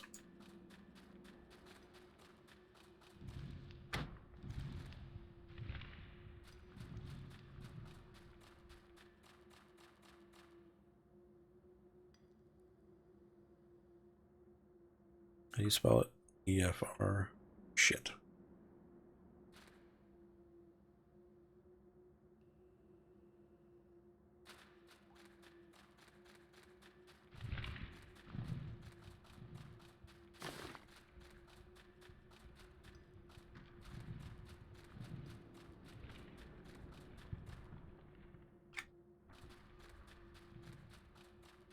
No problem, Red Siphon.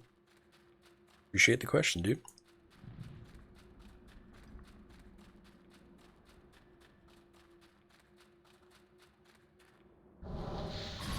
Destroy the enemy.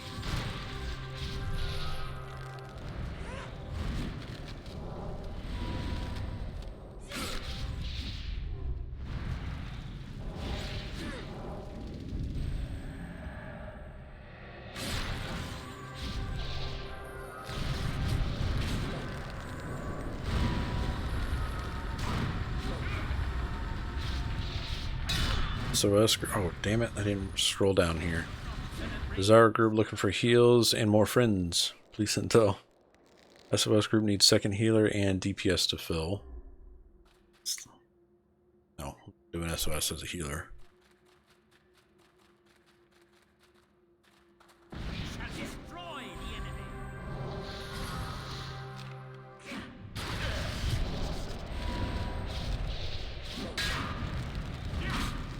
Just downloaded EQ2 client, and it still had my level 10 character from beta, then crashed. Is it completely downloaded elsewhere? Because it'll let you play and download in the background, and that's going to cause a lot of issues. You have to let it fully download the game.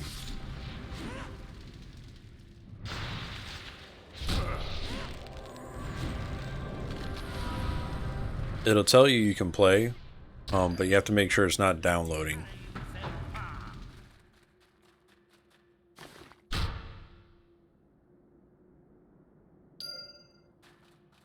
As far as characters like, and then there are 10 seconds, then it closes the application. Sounds like it's not done downloading. Destroy the enemy.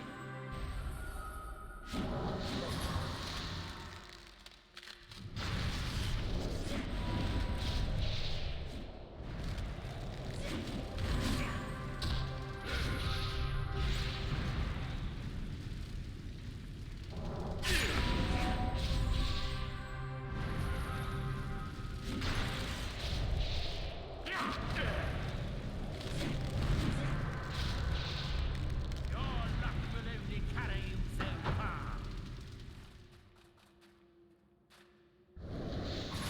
Destroy the enemy. Yeah, you can tell if it's still, if you look at the little progress bar there next to the play button, it should tell you there if it's downloading. I was just surprised to see the character. Yeah, they don't delete things that often. First time I said mine did that earlier. Turned out the trend blocked and deleted the main EQ2 exercise as a threat. Jesus, a little overkill there. You can play per se. When you do it into another zone, it will take a while for the zone. Yeah. I tell people not to try to play during, especially new players, not to try to play while it's downloading the client, because just all sorts of things happen.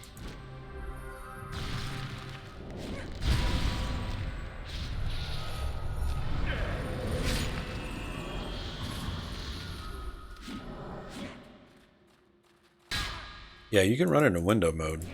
I know that. I'm running in window mode right now.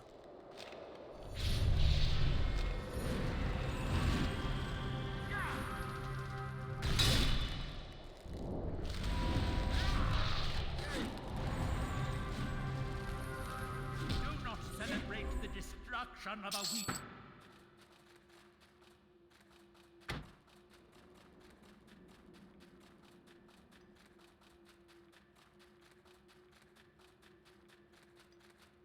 Searching, searching, searching.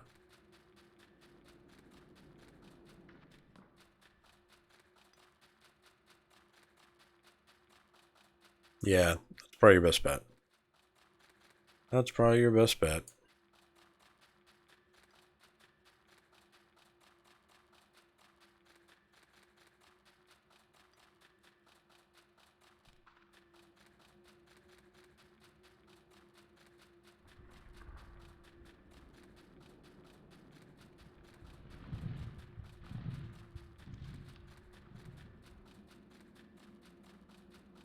the little animated dinosaur indicates it's downloading in the background. Best if you let it finish. Yeah.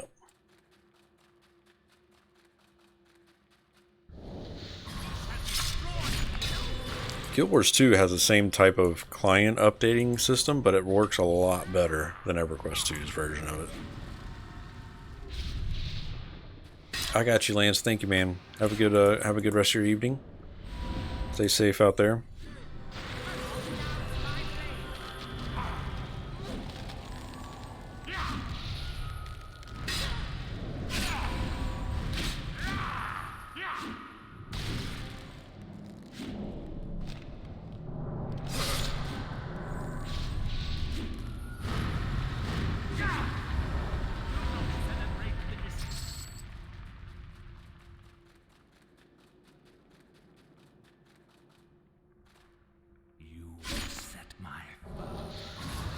I don't see the dinosaur anymore, but stuck at the character select screen again. But not responsive. Not sure if that's because I alt-tabbed out and it didn't like it. I want to say it's because it's downloading in the back. I would just leave it up on the patcher and let it finish that first.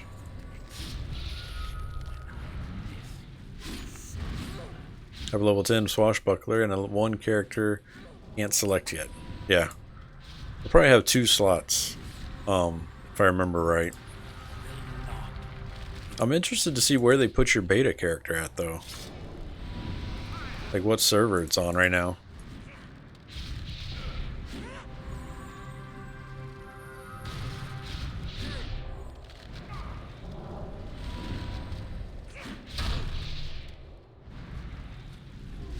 Fallen Gate looking for deeps 5 of 6.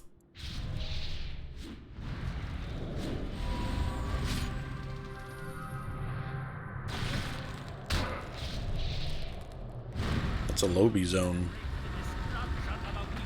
Well, not really. It's 20s, I guess 15 plus. Well, okay, I was really slow to loot that. Weird.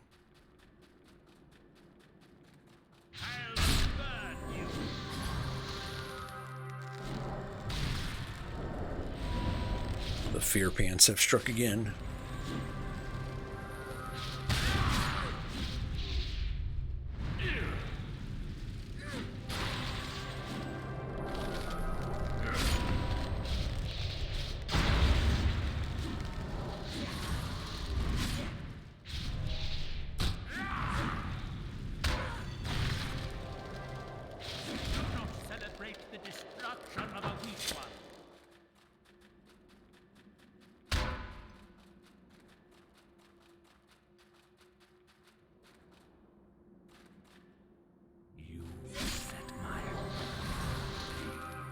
Not getting as many drops suck for this lore and legend.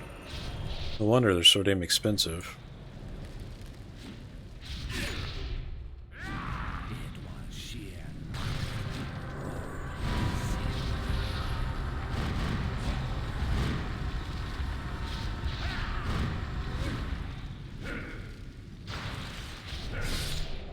Oh, you know what I was gonna do actually? I should probably do that instead. Hold on. Burden, good, epic, 2. Prerequisites. During the course of this timeline, you will need to meet the following requirements. Ally 40 plus faction with faction. It's the only prerequisite?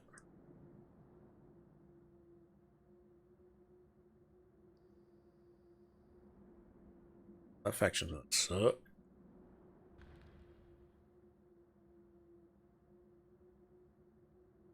Yep. The quest starter is shot by Elemental 80 in the Kundar jungle. Spawn around, blah, blah, blah. Yeah, that's the only requirement. Prerequisite, anyways.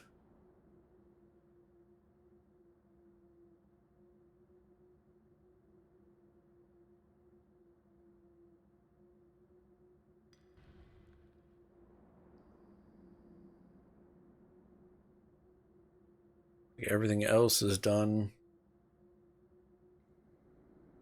Alright, never mind then. I don't have any prerequisites for Warden Epic. I'll burn you.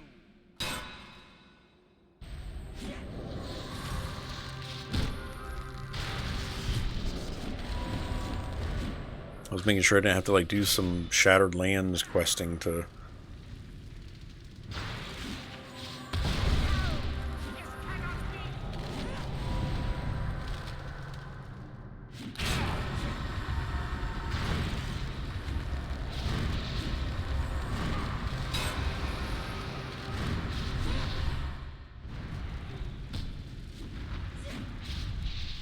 Your luck will end.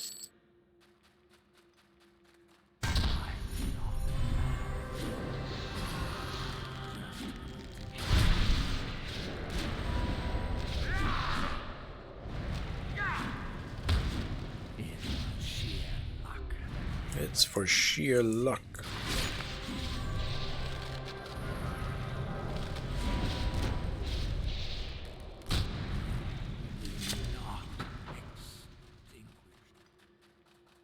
We shall destroy the enemy.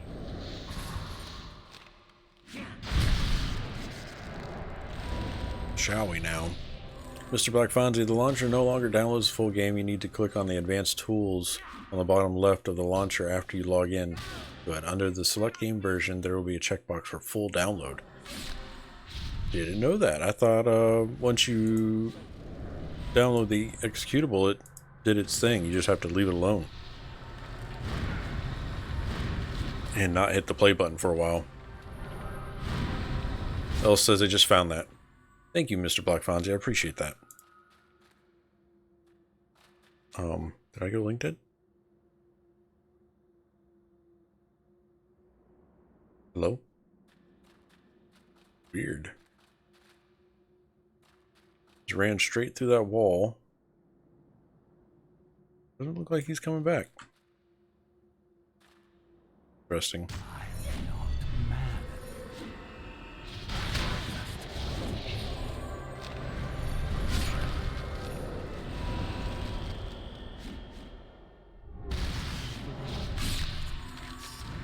Good call. I had to do that last night. I wonder why it's a trend. It detected something today and didn't yesterday. Maybe. Could be. I was expecting it to download, but wasn't. Oh, full download anyway. Nice. Gotcha.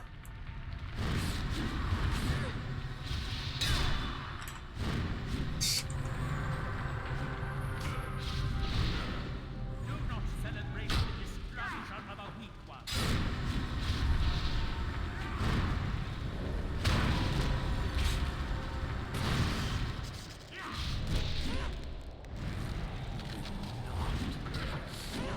I go work on some of the crafting timeline on my paladin.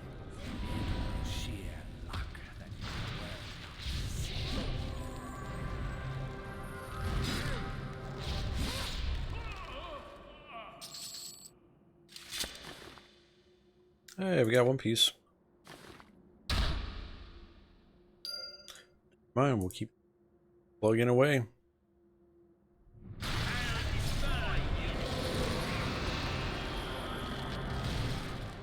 If it still crashes after downloading, that I run validation of the files. Well, in EQ1, I would run each box in a different installation directory, and that way I could turn off sound, music. On account 2, no need to hear anything twice. Yeah, for real.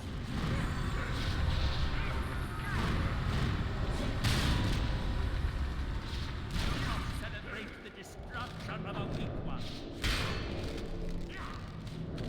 You don't want to hear the awesome combat music elsewhere? Actually, EQ1 was one of the only games that I played with all sounds off. Like, I had all sound off. It was one of the only ones.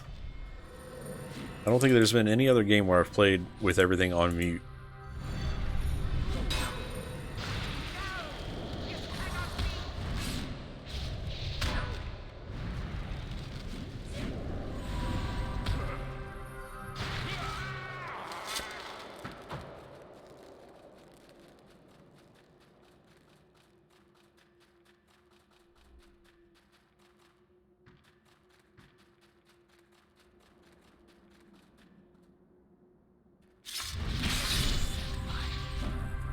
Does level affect drop rate? Just curious if the gray. I'm not sure. Red, maybe. But I've always just done it this way when I need to catch up on LNLs. There really is no reason to catch up on LNLs. I just, in my head, like to keep my LNLs in check.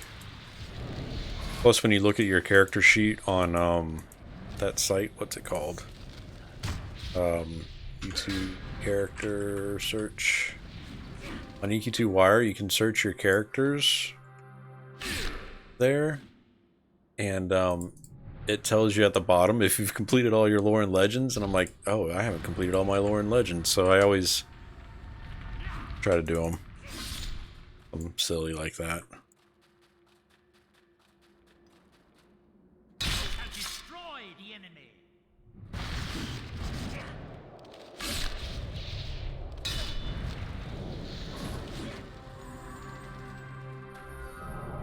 More fuel through the fire.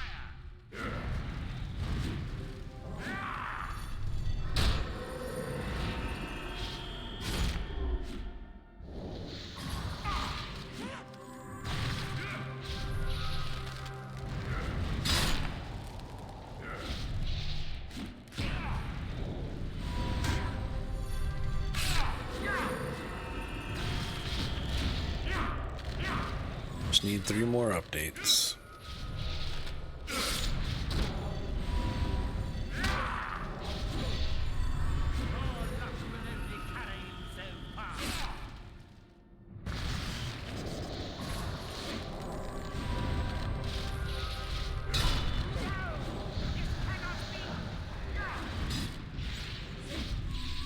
I believe that the L and L are considered quest drops, so they are not affected by level and drop, but grays usually equally as well as conable ones. Gotcha.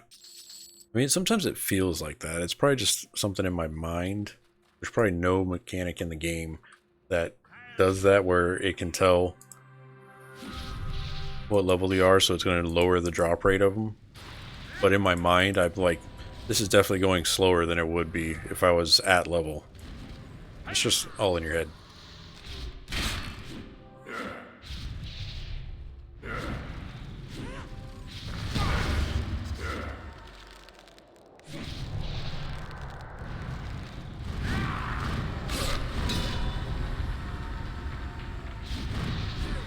Yep, Ruggy, the little the warden is there. All level 5. Nice. I'll look up some of my older characters, maybe interesting. It's always fun to look at characters on there. Celebrate the destruction of a weak one. More fuel. Sometimes I'll look up characters on there and just to see what they're wearing right now, if they've got any upgrades.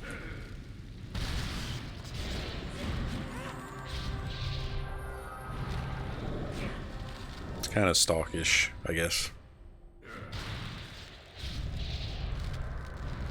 It's pretty cool though. That site will actually generate a signature for your forms if you post on forums though. So you can post as your character, which is pretty cool. Celebrate the destruction of a weak one.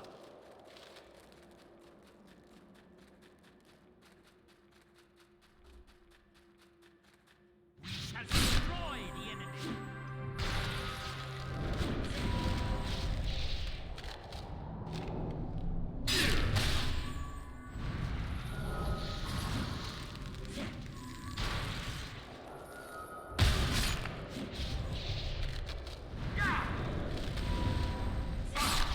Thank you all for the assist on the questions, by the way. I appreciate it. I like it when questions are coming in the chat and we got me talking about stuff, other players, other viewers in chat, everybody's interacting. Awesome. I dig it.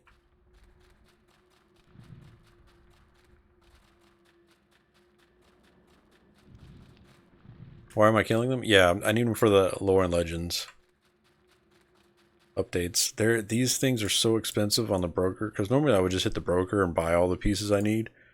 But these Efreeti ones, nobody does these anymore.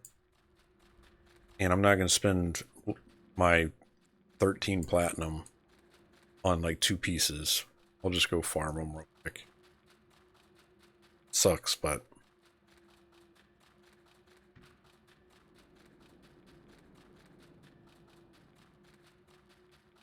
Just a little bit of soloing. And the respawn rate on these things is terrible too, though.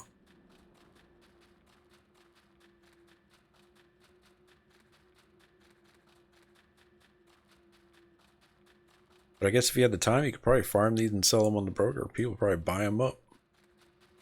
Just gotta find a price that's efficient to sell them at. Price first time, I guess. Yeah, there are so few spawns.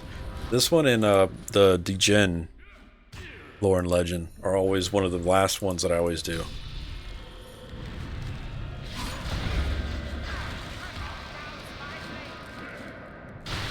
Can you create hotkeys for commands like follow, assist, and such? Yep, sure can. It's under socials, I think. You can go over here to socials, and you can make up macros for everything. So when you click on edit, you'll have your macro window. You can add command, spell, equip item, use item, all in different steps. Have it say different things. So the command, you could do like add a command step, and you could do /G for group, and then say something in the group, or you can do assist, all that stuff.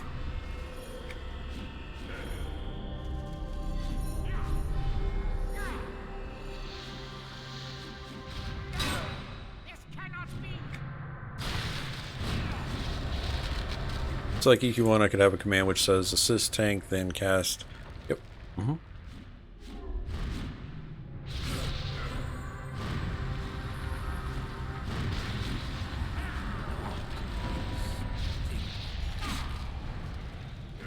It's funny, on my monk, I actually have a macro that's set for all of my single target abilities onto one macro, so I just spam one and it lays waste to everything for single target. Then the AoEs I have are a little bit more complicated and taunts and stuff like that, but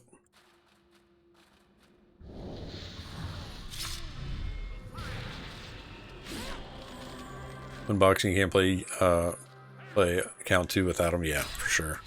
Makes sense.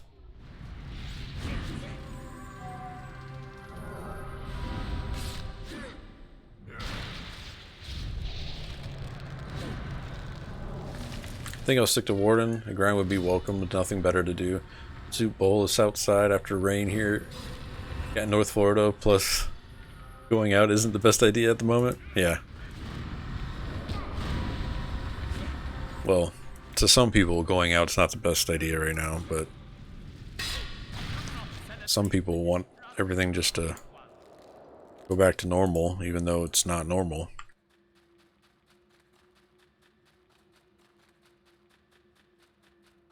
But yeah, staying inside is definitely your best option for right now, if you can.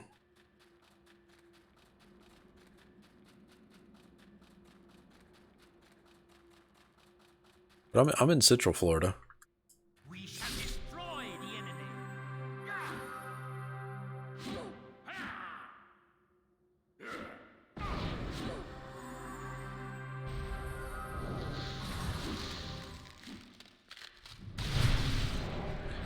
80 to 90% of my screen time is account 1, with 5% account 2, 3.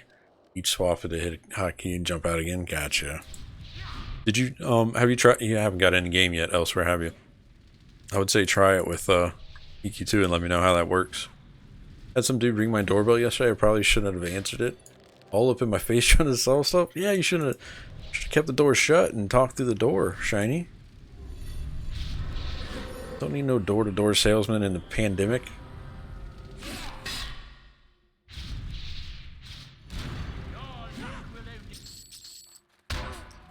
Are they selling face masks?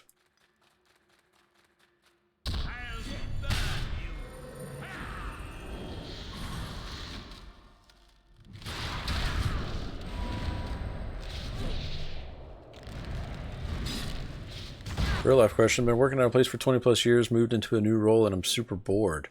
It's not challenging and I have very little to do. I even got an opportunity to move to a new employer where will keep me busy, and it is a challenge. The kicker is it pays less than my current job. What would you do, Reeves, in chat? it's hard to. I've been in a situation like that, evil, where I had to take a job at lower pay that would give me the time and the energy that I wanted to work on something else. So basically what happened was I had a decent job. It was paying good. It was doing things. I was helping people.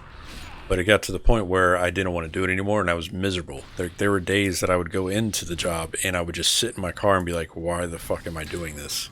I hate this. So I quit that job and went back to one of my old jobs, underpaid. Still full-time, but it was underpaid, and it wasn't even in the field that I wanted to work in. But I took that job because I knew that if I did this, I can focus my energy on getting better at the thing I want to do.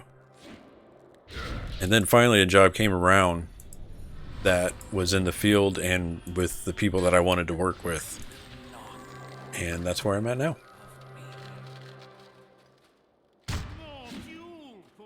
But I think your personal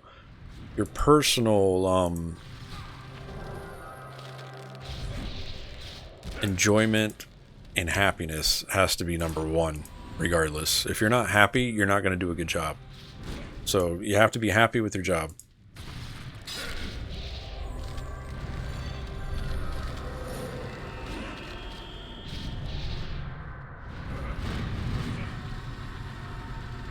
Grug's like, be bored. Oh, Grug. Yeah, that'll take a while. Work at a hospital. They aren't gearing down anytime soon. Plus a good many lives and businesses ruined at the moment. Hope we can go. Just got a critical stable of society. Depends on how much you need money. Money only affects what you do outside of the workplace, not inside it. True. Well, I need the money to take care of the 3 kids. So there's that. Money versus experience lifestyle. If it's stable, then that's worth, to me, real money time value. Sometimes a move more for resume purposes can be a good thing. Also, what Reva said. Very unhappy with my job. Wake up in the morning dreading work. Yep, that's how I was. And the job that I was trying to get out of couldn't understand it when I told them I was quitting. They didn't understand. They're like, you're really good at this. Why are you quitting? I'm like, I hate it. And they didn't think I was going to quit. They honestly thought that I was just trying to get more money out of them. They even offered me more money.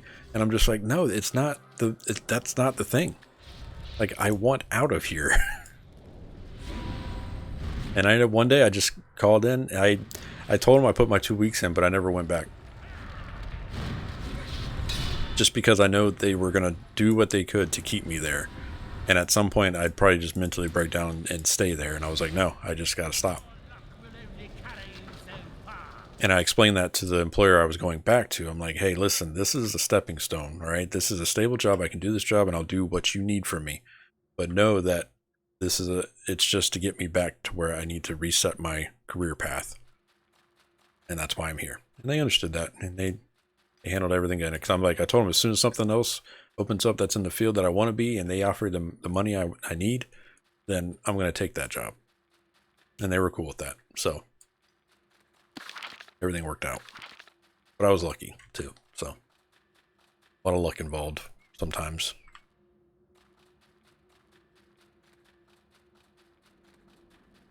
We shall destroy the enemy.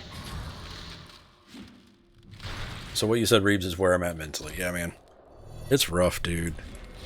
And I hope I never get back to that place. Right now, if you have a job right now, I would just try to hold on to that job right now until we get back to some sort of a because right now I doubt anybody's I would hate to be in the job market going into what's happening in the world right now. Do not celebrate the So unless you have a job already lined up, like you were saying, I mean, mental happiness is a lot better than. And plus, with money, you'll always make it work. I don't understand. When I was younger, I was making good money, and I was living off my, bills were fine. I had all this extra money. Now I make more money, but I'm still living paycheck to paycheck, and I'm not doing half the stuff I was doing before. Like money, you always make money work, regardless. You'll make it work. Sometimes you have to change lifestyles, though. That 2-bedroom apartment might have to be a studio. Elsewhere, it's like, that's what children do to you. This is true. That's very true. It's very true. 3 kids later.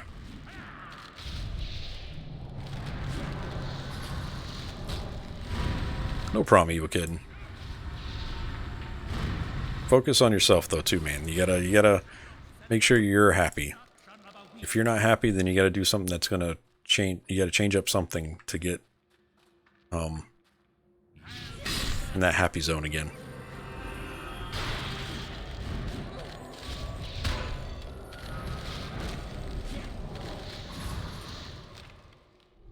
Just don't be. You can't be like.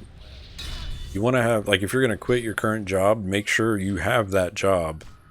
Even though it's a lower paying job, make sure you already have. You're good to go with that. You don't want to quit something and then them pull out the offer or something, and then you're stuck without a job at all.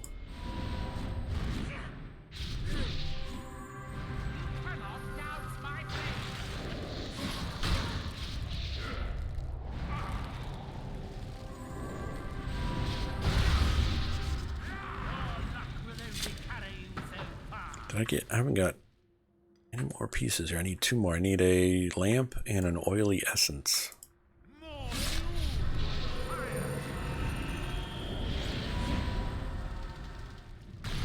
Good team and or bosses can be a great thing mentally. I hate project management, but I have an invaluable mentors where I'm at.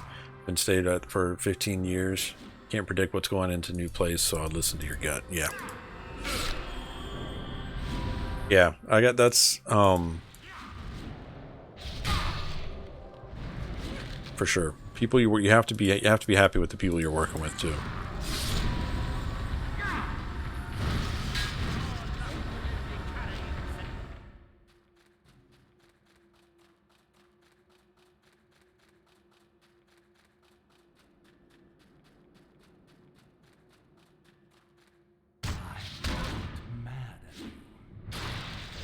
I got to the point I couldn't stand my job anymore, so I left. Now Corona happened. I can't get a job at all, but staying where I was would have given me a break.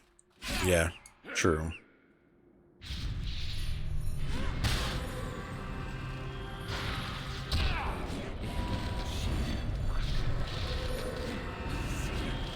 Like, if it's to that point, that's...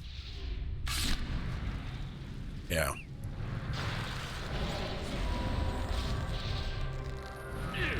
And you got to think too, if you're at that point in your job where you're having, you're the one sitting out in the car dreading going into work, that not only affects your mental stuff, but your coworkers and the people that you work for, that affects them in the long run too. So you really, it's a terrible situation for sure. And if you're in some kind of customer service where you're helping people from the public and stuff like that, it's even worse on that, because then they're just getting bad vibes off you.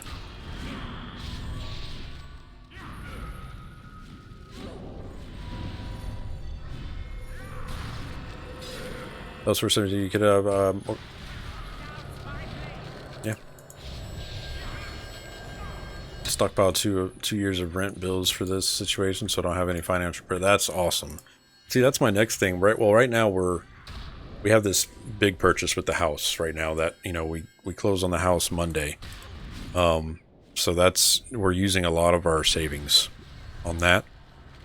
So now I'm going to have to rebuild that emergency fund that we had going into the new house purchase. And that's going to take some patience there, because one, we're going to have a higher mortgage than renting. So we're trying to work out the bills that way. And then I got to work out how moving money back into savings to cover 3 months of no job in case something happens. I'm going to start with 3 months. Right now, I just have an emergency fund for little things. But I want to have my salary for 3 months in the savings, at least, is what I'm shooting for. I mean, with Corona right now, that I can't imagine being jobless right now, because I'm nobody's really hiring right now. Half the people that are hiring are, you're working from home as it is. I don't know. It's nasty out there. Nasty.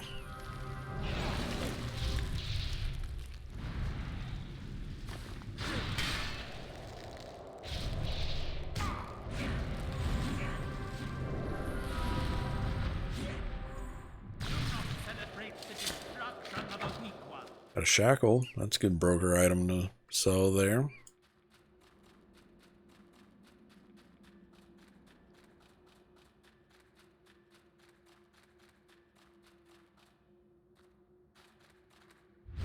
Shall destroy the enemy.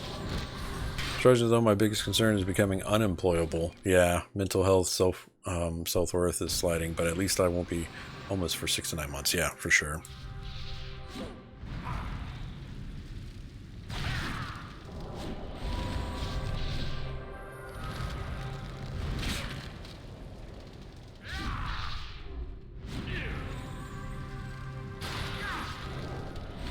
Celebrate the destruction of Aoeinc.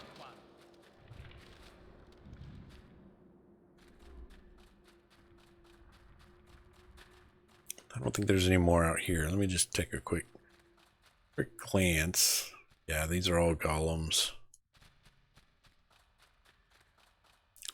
Some sew on it.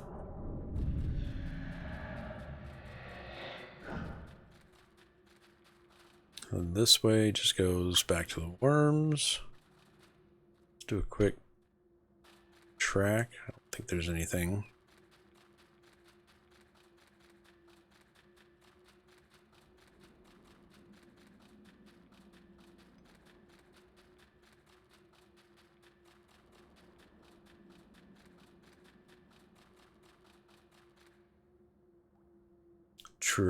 True elsewhere. It's actually why I'm playing EQ so much lately. Can keep myself from occupied for 12 without spending a penny. Oh yeah. That's my thing too. If I'm home, I'm spending money. If I'm not playing a video game as it is.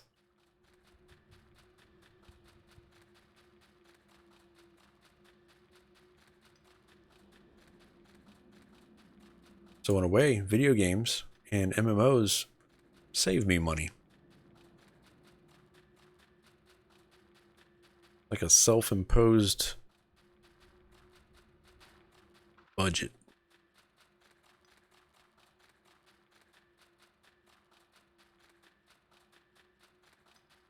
Red says, at the end of the day, I'll always work job under mine. Thinking doctor I've made more money most other jobs. The scary thing is EVS jobs hard to come by at the moment, and some staple clinical jobs are reducing hours due to census numbers. Yep. Yeah. That's what sucks for evil is like, to be in that situation, hating your current job so much, and then having, you have the new job or another job with lower income lined up. But you don't want to burn bridges with your current job in case the new job, something happens with that new job, because that would be the worst case scenario. Like if you have a job you hate, you burn the bridge, go to the new job, then the new job, something happens there and you end up having to leave that job for whatever reason. Now you've burnt the bridge with the past job, so there's no going back to that. Even at a lower pay rate, they still wouldn't probably have you back. That's a nightmare scenario for me right there.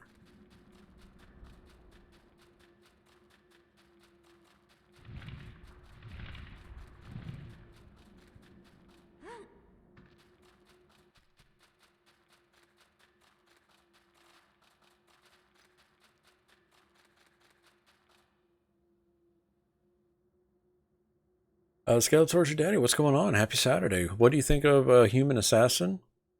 You don't see many. No, you don't see a lot of Human Assassins, actually. I made a Dark Elf Assassin. That's mine. I think there's nothing wrong with that. I'm trying to remember what the human traits are. And by traits, I mean these the character development traits.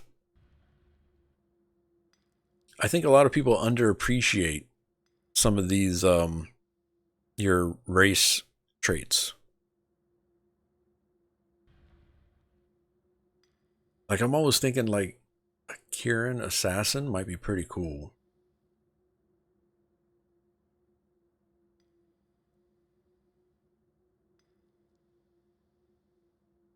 Like a female Kieran assassin named Tiger Lily. That'd be freaking amazing. That's just me though.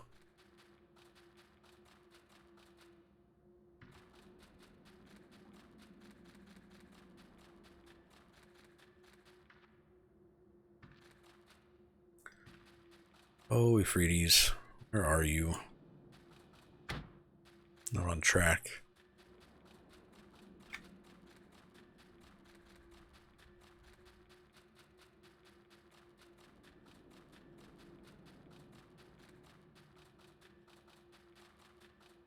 Oh, there's some.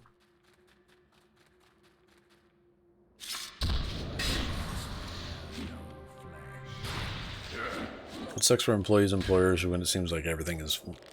There isn't any winning, yeah, for sure. For me alone, it gives me something to focus on, my mind, game mechanics, else, yeah, class synergies. Otherwise, I'll think too far and think myself into a real state. So it's something to take my mind off the real world, yep, for sure. It's definitely an escape. How's the population on Kaladim? It's pretty good. Looking for group channels constantly going. That's all I'm not actually in general chat on here. This is all looking for group chat. So behind me, when you see this moving behind me here on the cam, that's all people looking for groups and getting groups formed up and all that stuff. And like I was saying earlier, it's all tiers. There's teens, 20s, 30s, 40s, 50s. Everybody's looking for group right now. There's an ROV group right now. That's a level 30 range.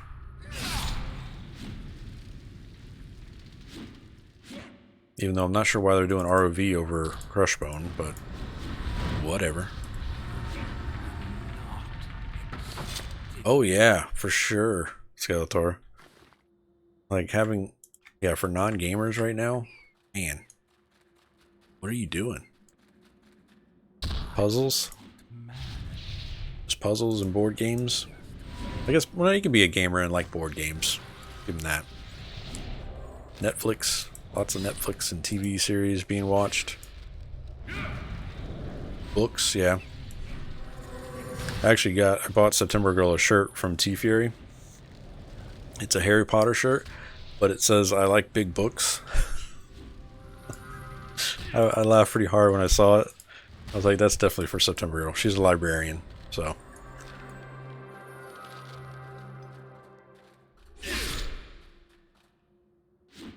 She thought it was cute.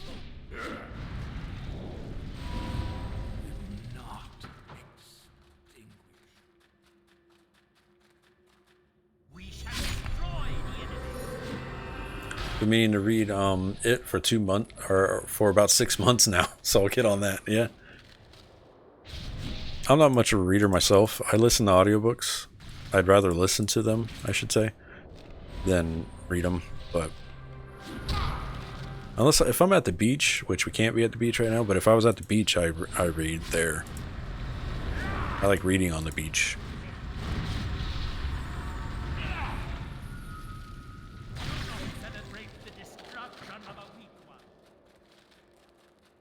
I'm not a very good reader, though. So, y'all know that. Anybody that's been with the channel long enough knows that I'm a terrible reader. I buy books and never end up reading them. Well, September Girl buys books and reads them that day, and she's done. Evil Kitten with the Twitch Prime sub. Welcome back. Thank you. Thank you, Evil Kitten. Appreciate that.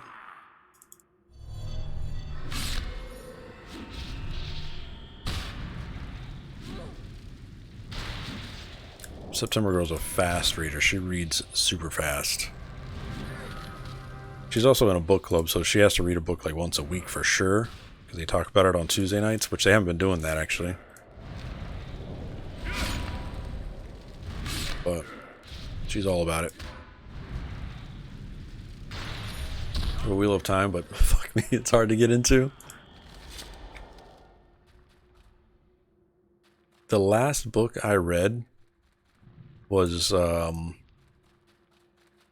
like actually physically read was Ready Player One. And then I listened to the audiobook as well. That one. That was the last book I've actually read. I do have some on my list to buy. Trying to think of the one right now. It's the Wizard of Oz or something. Not Wizard of Oz. It's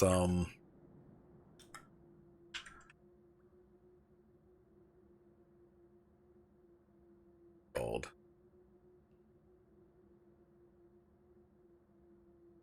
I'll see it if I see the cover.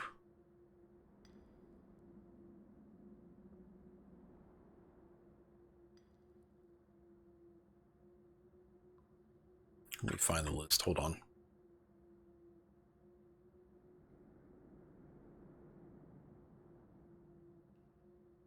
Pull up my list.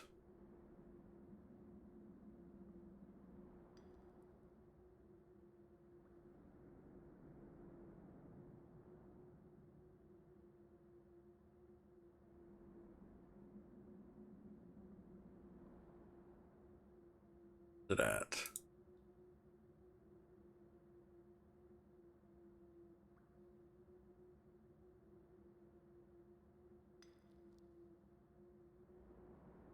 Off to Be the Wizard. That's what I'm thinking of. There's a whole series of them. But Off to Be the Wizard by Scott Meyer.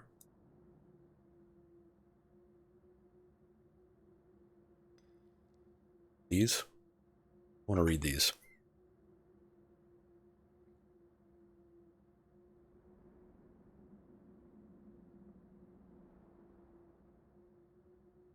Convoluted Similarian. Yeah, I wanted to read, but then I read like a few pages of it from at one of the bookstores. I'm like, nope, never mind. With the time, it's like playing a video game and being told it's really good after 200 hours. The intro to Cerner is great. Just Supplement of Confusion with Beer for that book.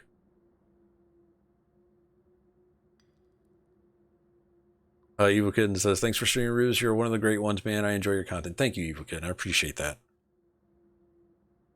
But yeah, Off to Be the Wizard sounds pretty cool to me.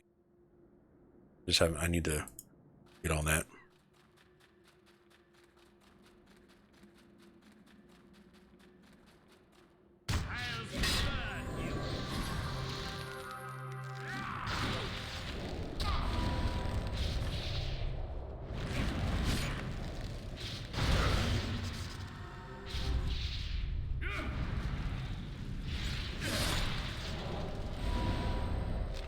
Yeah, I read all the.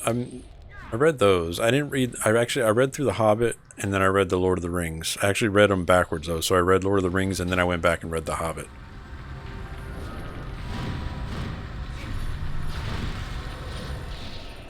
So that was a long time ago. I was talking about a recent book that I read was Ready Player One. And by recent, I mean that was probably 2 years ago now. So I haven't read anything since then. I listen to podcasts. That's my reading. Ish. That and game. I guess if you count games, MMOs, I read books there, right? EQ2 books are still reading. I read these quests. That's reading, right? September is going to come in here and slap me in the face here in a minute.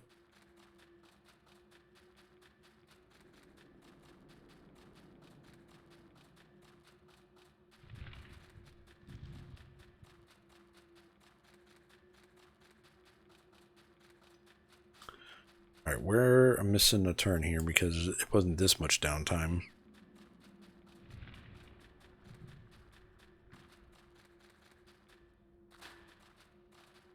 Let's go back this way.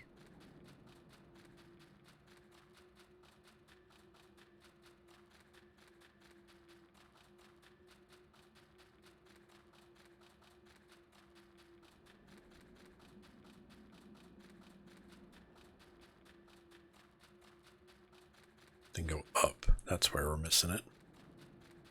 There we go.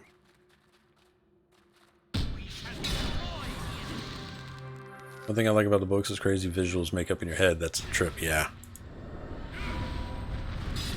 I liked it because I had watched the movies originally first, and I wanted to know.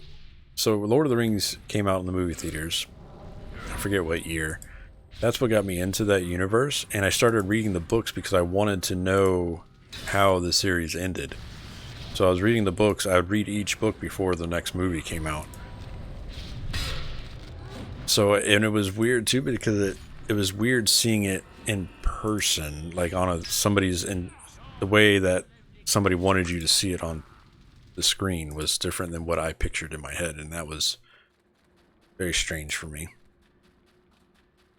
But that's like everything now, so usually I try to pick one or the other. If I want to read the book, I don't want to see the movie. If I see the movie, I don't want to read the book because it's going to ruin it for me. That's why I'll probably never read Game of Thrones, because I've seen the series and I'm fine with that. I don't want to read the books. Even though you get a lot more stuff from the books, I understand that, but I spent the time to watch the series, so don't make me read the books and ruin the time that I spent watching it. Same with Walking Dead. I don't want to read the comics when I've seen the series. I'm good. It's going to ruin it because I know the comic books are probably way better.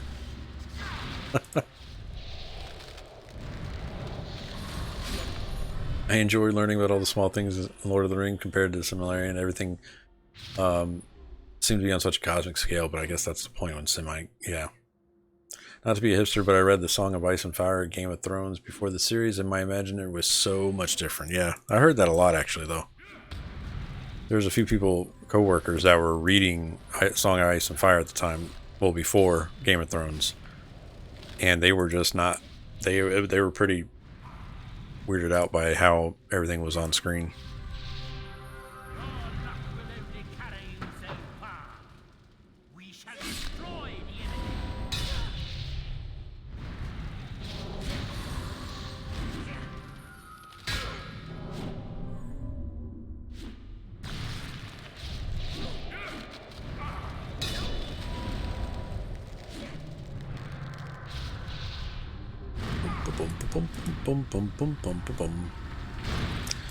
Come on, give me a rare drop, please. Give me one of these, an oily essence or a lamp. That's not what I needed. Gave me nothing.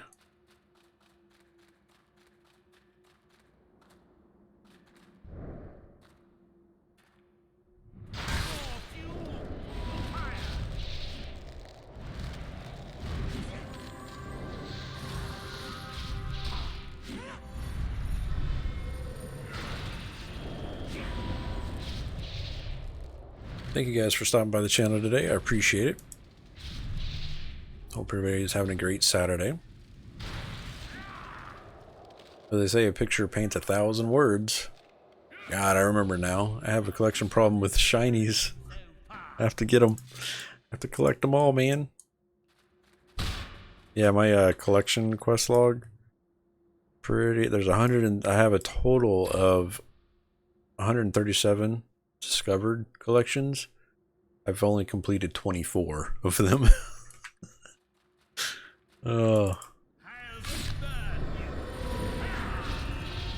I wish I could be more of a completionist with collections, but I can't. Yeah, the Twitch app's not very fun to chat. Are you using the Twitch app or are you using like the website?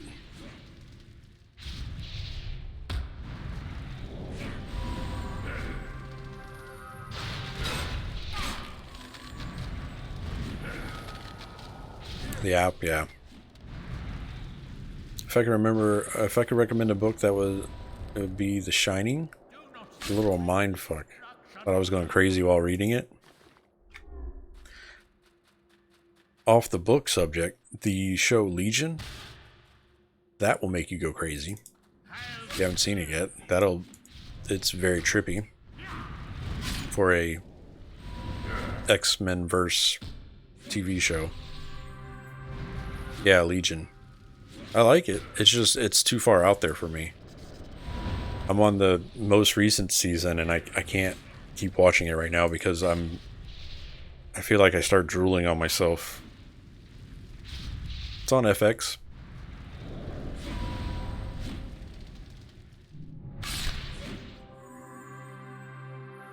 Boom, boom, boom, boom, boom, boom, boom.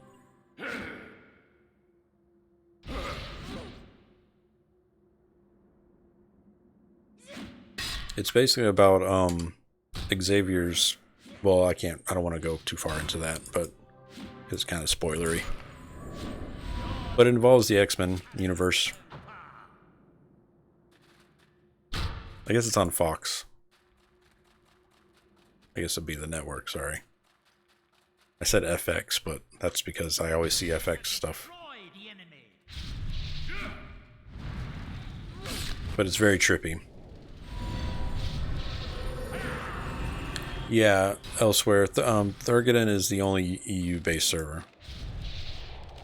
Not saying there are a lot of EUs that play on Kaladim. So there's a few EU guilds as well on Kaladim. They can still play here. I don't know how their ping is, but plenty play here. Definitely Mod, Zatla TV. They're EU and they play here a lot on Kaladim. My over the ponders.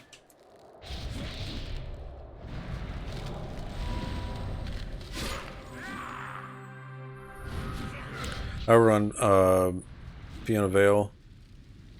Never had ping issues, so I'm not bothered about this. Oh, I got you. Oasis was the biggest EU server at one time. They must have merged Oasis with Thargoiden. Any starter guilds you recommend on TLE? If you're looking for a guild on TLE, look up Aftermath. That's my current guild. Or my guild. Like current guild, not like I'm planning on leaving them. Aftermath was the guild that I joined here on this server after Fallen Gate server moved over here. Relapse was our guild on Fallen Gate, and part of them, the ones that continued the TLE journey, created Aftermath. So, and there's usually plenty of people on. Like right now we have 30 members online. All different level ranges. Everybody has alts. They do have a raid force, but I think the raid force is full right now, so they're not looking for raiders, but for a regular grouping and stuff like that, welcome to have you.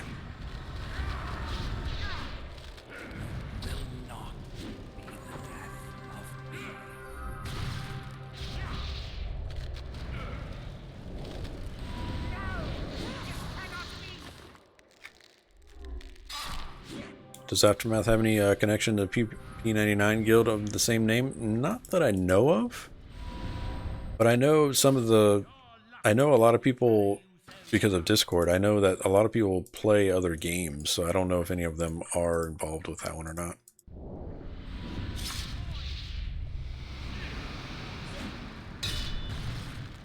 For sure, man. If you have a problem getting in, let me know and I can try to reach out. I don't know if Shiny's still in chat. She's the guild leader. So if you see Shiny in chat, she's the Aftermath guild leader. He's around here somewhere.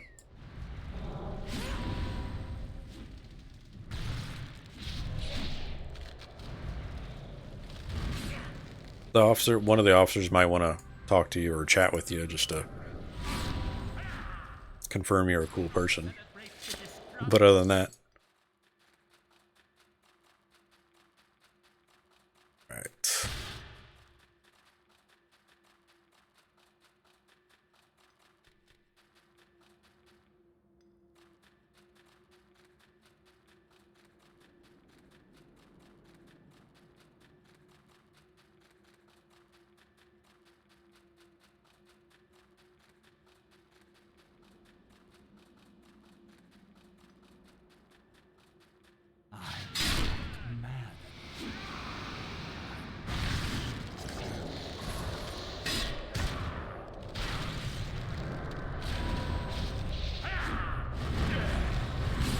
I have 2 level 10s on Skyfire, sir. 1 Guardian and 1 Swashbuckler. Nice!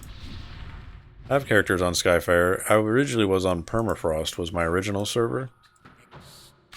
But then that one merged with Skyfire at some point. So I have a solid 7 to 8 characters on Skyfire.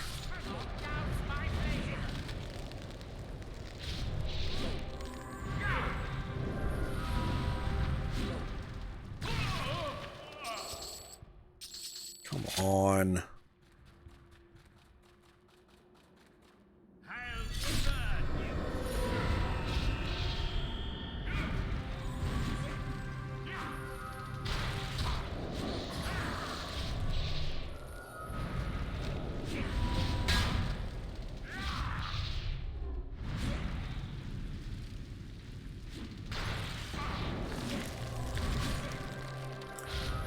Ooh, I'm getting hungry. Chat, is it raining? Not that that matters about dinner. I'm just wondering if it's raining right now. Nope. Ooh, we got the oily essence. Nice, we got one piece. Need one more. This guy's gonna have it right here. Give me that last lamp, please, sir.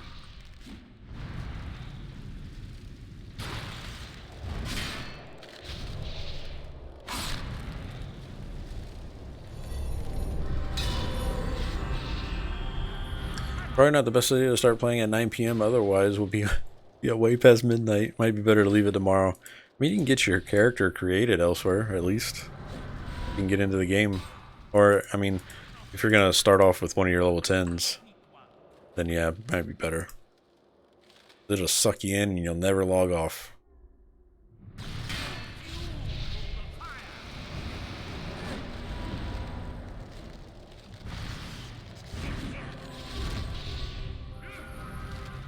It also depends on how late you want to stay up.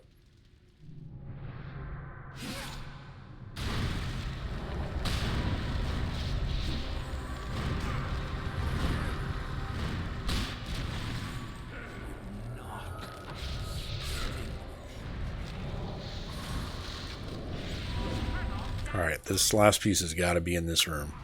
It's got to be in this room.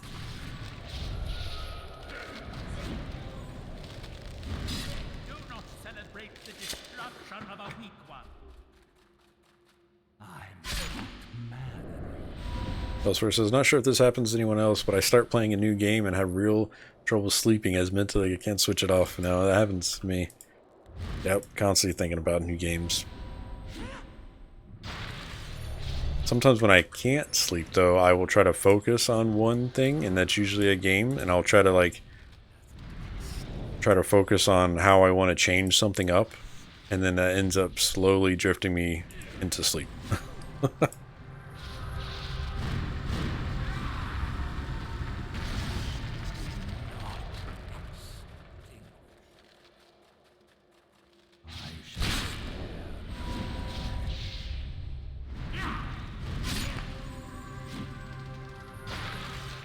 How is this? A level 30? Oh, it's a level 50 lore and legend. Never mind.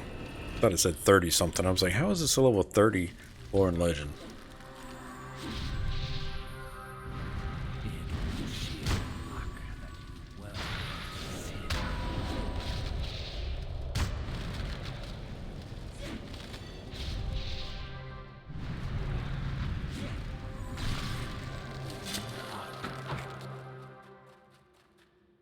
Come on, you got my last piece, right? You got a lamp. Make sure I don't automatically already have one in here, because that would be sucky.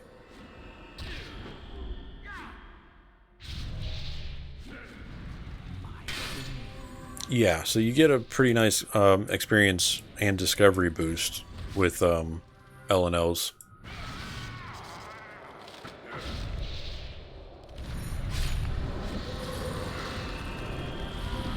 Plus, if you do it at level, it kind of helps you because you end up getting a Master Strike ability. So, like right now, my Master Strike includes Aviac, Centaur, Cyclops, Degen, Dracota, Drogue, Fairy, Ghost, Giant, Gnoll, Goblin, kobold, lizardman, minotaur, orc, ravensec, skeleton, and zombie. So your research into certain enemies allows you to cast a powerful smite that reduces attack speed and attack skills against them. Completing lore and legend quests adds more races to this ability. So it helps. Bane Strike in EQ1? I'm not sure. I don't think I've ever heard of Bane Strike. I don't know what that is. Maybe it is like that?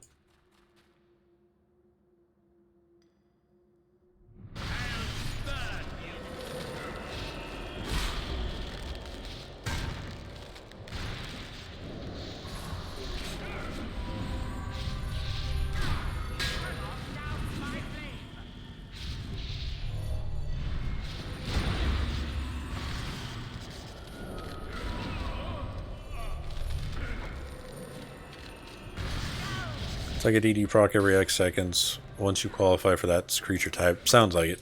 Sounds like it's kind of like that, yeah.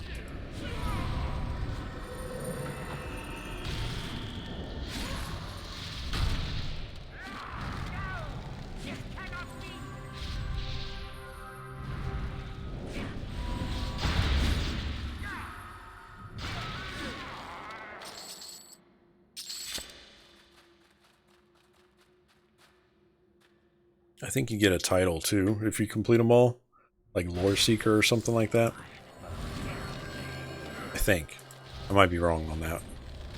Maybe Lore Seeker's Heritage Quest based. So with EQ2, it's split up into, there's quest categories elsewhere, so you'll have your quests for certain zone timelines. But then you also have your language quests that allow you to understand certain creatures when they're talking. You'll have your lore and legend quest, which is what we're working on right now.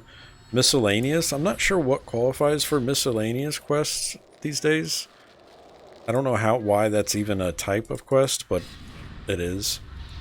And then you have your signature timelines, which are usually to do with your expansion. So each expansion has a signature timeline they want you to run that kind of gives you the lore and the story of that expansion. And then you'll have your heritage quests, which I don't have any right now, that are also like an orange type quest, and they're long. Think of them as mini epic quests,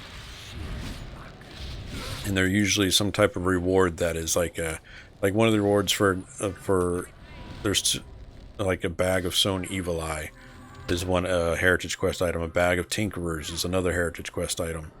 The mana stone that I have is a heritage quest item. So it hints towards the EQ1 lore of the game that are these heritage items, I guess. And they're really fun quest timelines, though.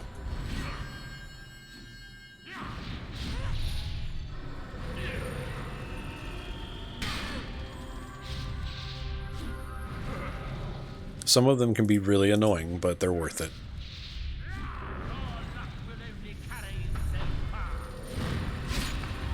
Yeah, some do.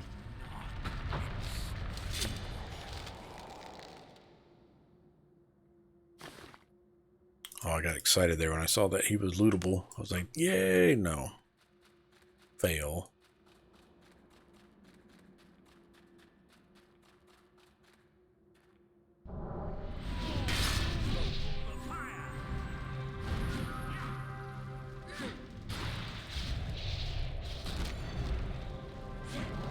It's not all of them, though, elsewhere. There are a few that require you to kill an X2 mob, but usually on live servers, you're pretty OP in some of the scenarios, unless you level, even when you level yourself down, you have your stats are higher for certain things.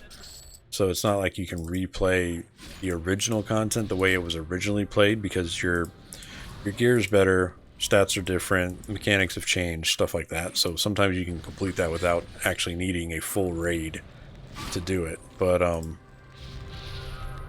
some of them can still be a pain in the butt too, though, if you're trying to do it at level.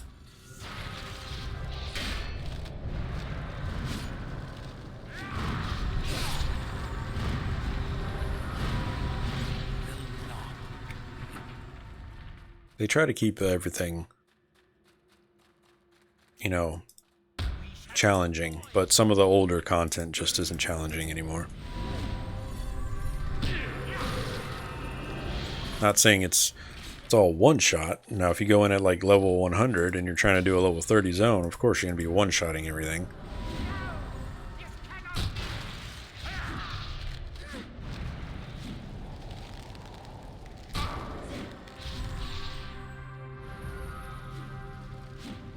Like, these are taking me a little bit of time to kill, but there's no sense of death here.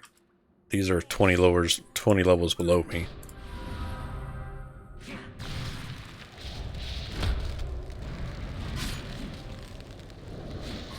Skeletor's your daddy says, this isn't a real classic E2 experience, though. The original QDS started as a warrior, could progress to berserk or guardian. Most mobs were mobs. Yeah. There's no way for them to...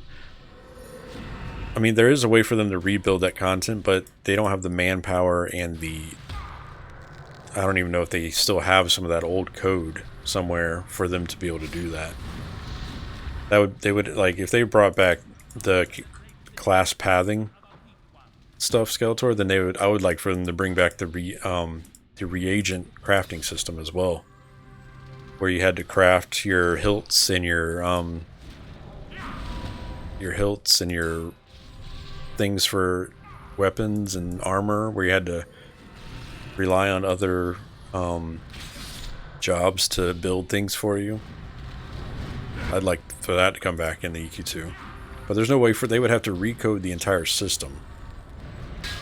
Every part of the weapon you had to... Yeah, exactly. That's what I meant. And then some of the parts you couldn't make. So even though you're a weaponsmith, you couldn't make the other parts of that. You had to reach out to your tailor or somebody to make those pieces so you could make your swords. A lot of people thought that was too hardcore, I guess, or something. Yeah, that's how it should be. I agree. I wasn't happy when they switched to the easier crafting way, but I understood the reasoning for it. It was just... It's kind of the way I feel about EQ1's crafting. EQ1's crafting is crazy to get into. I never did it even when I played EQ1, and I tried to do it recently, and I'm still like, no. This is too much time. But I think that layer of difficulty adds to the way you feel when you actually do hit level 70 crafting, or whenever you do reach an achievement in crafting, you feel like, yes, I am amazing at this. And it makes the value of your crafting goods go higher too, so. For sure. I agree. Me and you are on the same page there, Skeletor. Like, I don't think even if Darkpaw Games or Daybreak Games, whatever you want to call them, could revert the game to a classic-like experience like that, I don't know how much that would cost for them to do that. And if they even have the manpower to maintain /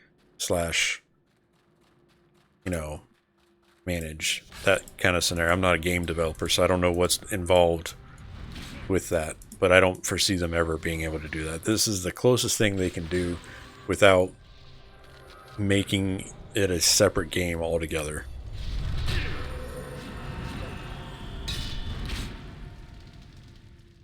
No TLE has been perfect either, so like there's always itemization issues or mechanic issues. Sometimes the gear's not right. Sometimes the fight, like the raid fights, aren't right. Stats aren't right, you know. The TLEs act as a gateway back into the game. For people that want to return and revisit content that they used to play, that's what the TLEs are here for. And they allow people to go back and kind of re-explore the game. Maybe people that started playing EQ2 after Sentinel's Fate or something like that can replay Shattered Lands and Desert of Flames, Kingdom of Sky, stuff like that. That's what the TLEs are meant for. And they treat them like a gateway drug into the addiction that is EverQuest. That's what happened to me. Started playing on Fallen Gate. Next thing you know, when Fallen Gate started dying, I went over to live, and I've been playing on live since then. Every Tuesday I do live server stuff because I want to learn it. It seems fun now that I've played through TLE all the way up to Destiny of Velius. So I want to experience stuff after that.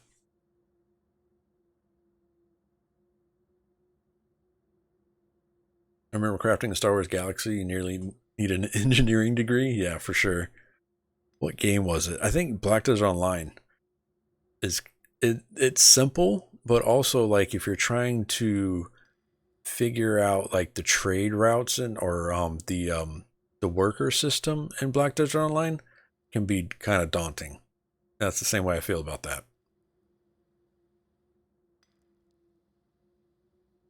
Also think the best EQ2 zones don't look. Yeah, okay, yeah, for sure. Yeah, I think that. There was somebody, I think it was on YouTube, and I don't know if you're here in the chat, and if you are, I apologize for not remembering your username. But we were talking about on YouTube. They were talking about how Shattered Lands. I told them Shattered Lands content really spoiled anybody that plays EverQuest 2 because it was such great content. The zones were massive. The sense of exploration that was inside of Shattered Lands content can never be redone. Like you can't go for every expansion. You can't recreate that feeling you had from Shattered Lands. How big Antonica was and how everything interacted with you from the NPCs to the wildlife to the certain knoll locations and stuff like that. Like there's no way that you could redo that or get that same experience that you had from that content. Like I just don't see it. I don't think it's possible because one, you've already experienced it in your head. Two, the amount of work that went into that 5 or 6 years worth of coding and developing and testing, you can't put that in every expansion. And you can't, to recreate that is a daunting task. And I don't know. We'll see if Pantheon does that. Don't know if we ever get it in 2031 or whatever. Chat. It's going to do it for me today, though. I'm going to go ahead and wind down and get out of here. If you're following the channel, make sure you type !enter. That puts you in for a channel currency giveaway. That's the copper currency you see people gambling. Sometimes you use it to play the mini games, do the sound effects. You can see the sound effects here. If you do !SFX, that'll put that there. You can play the mini games as well, which is there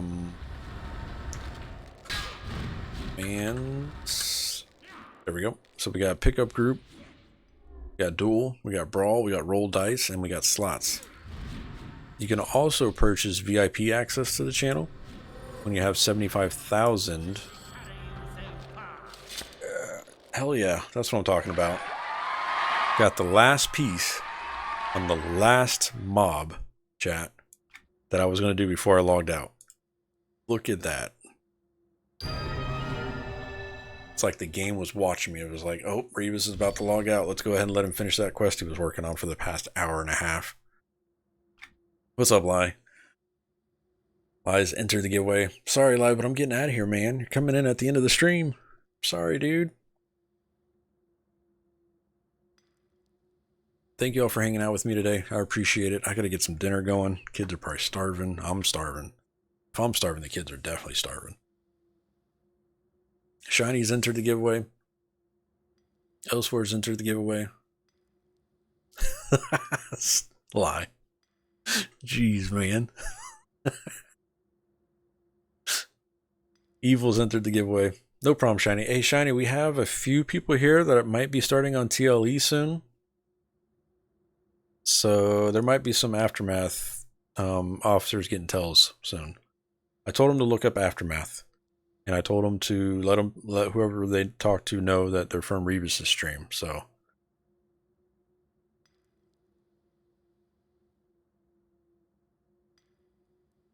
I told them to keep an eye out. Some of them are still patching and all that stuff. What's the giveaway? It's 5,000 copper currency, channel currency. It's just something I do to keep the chat happy. It's not a chrono or anything. That'd be nice, right?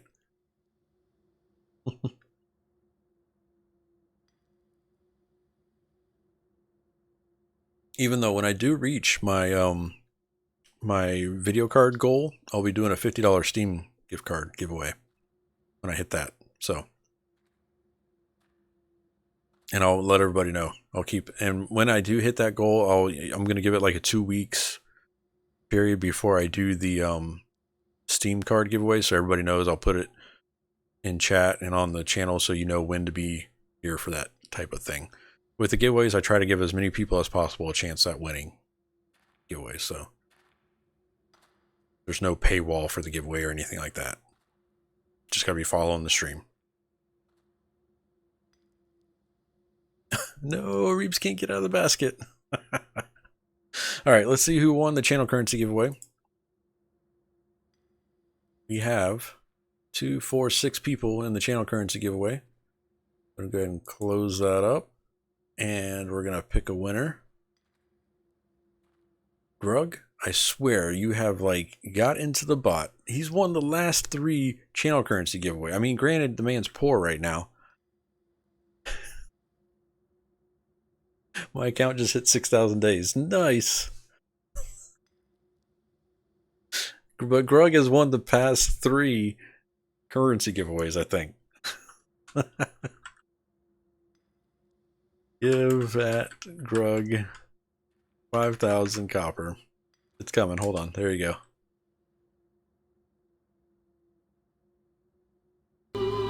Victory!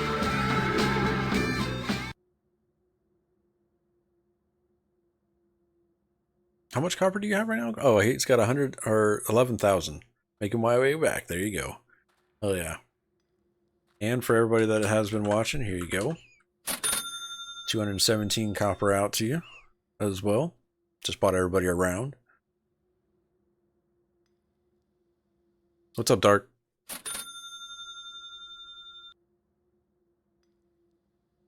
And live at everybody around as well.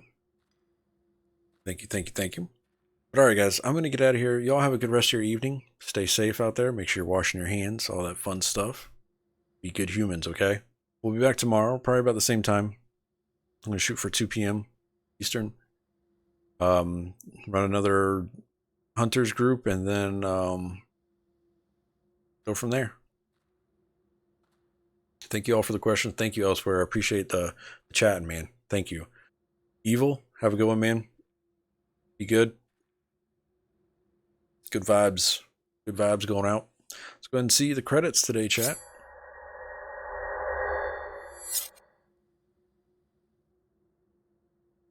Thank you all for hanging out. Thank you all for the keeping me entertained with the chat. I appreciate it.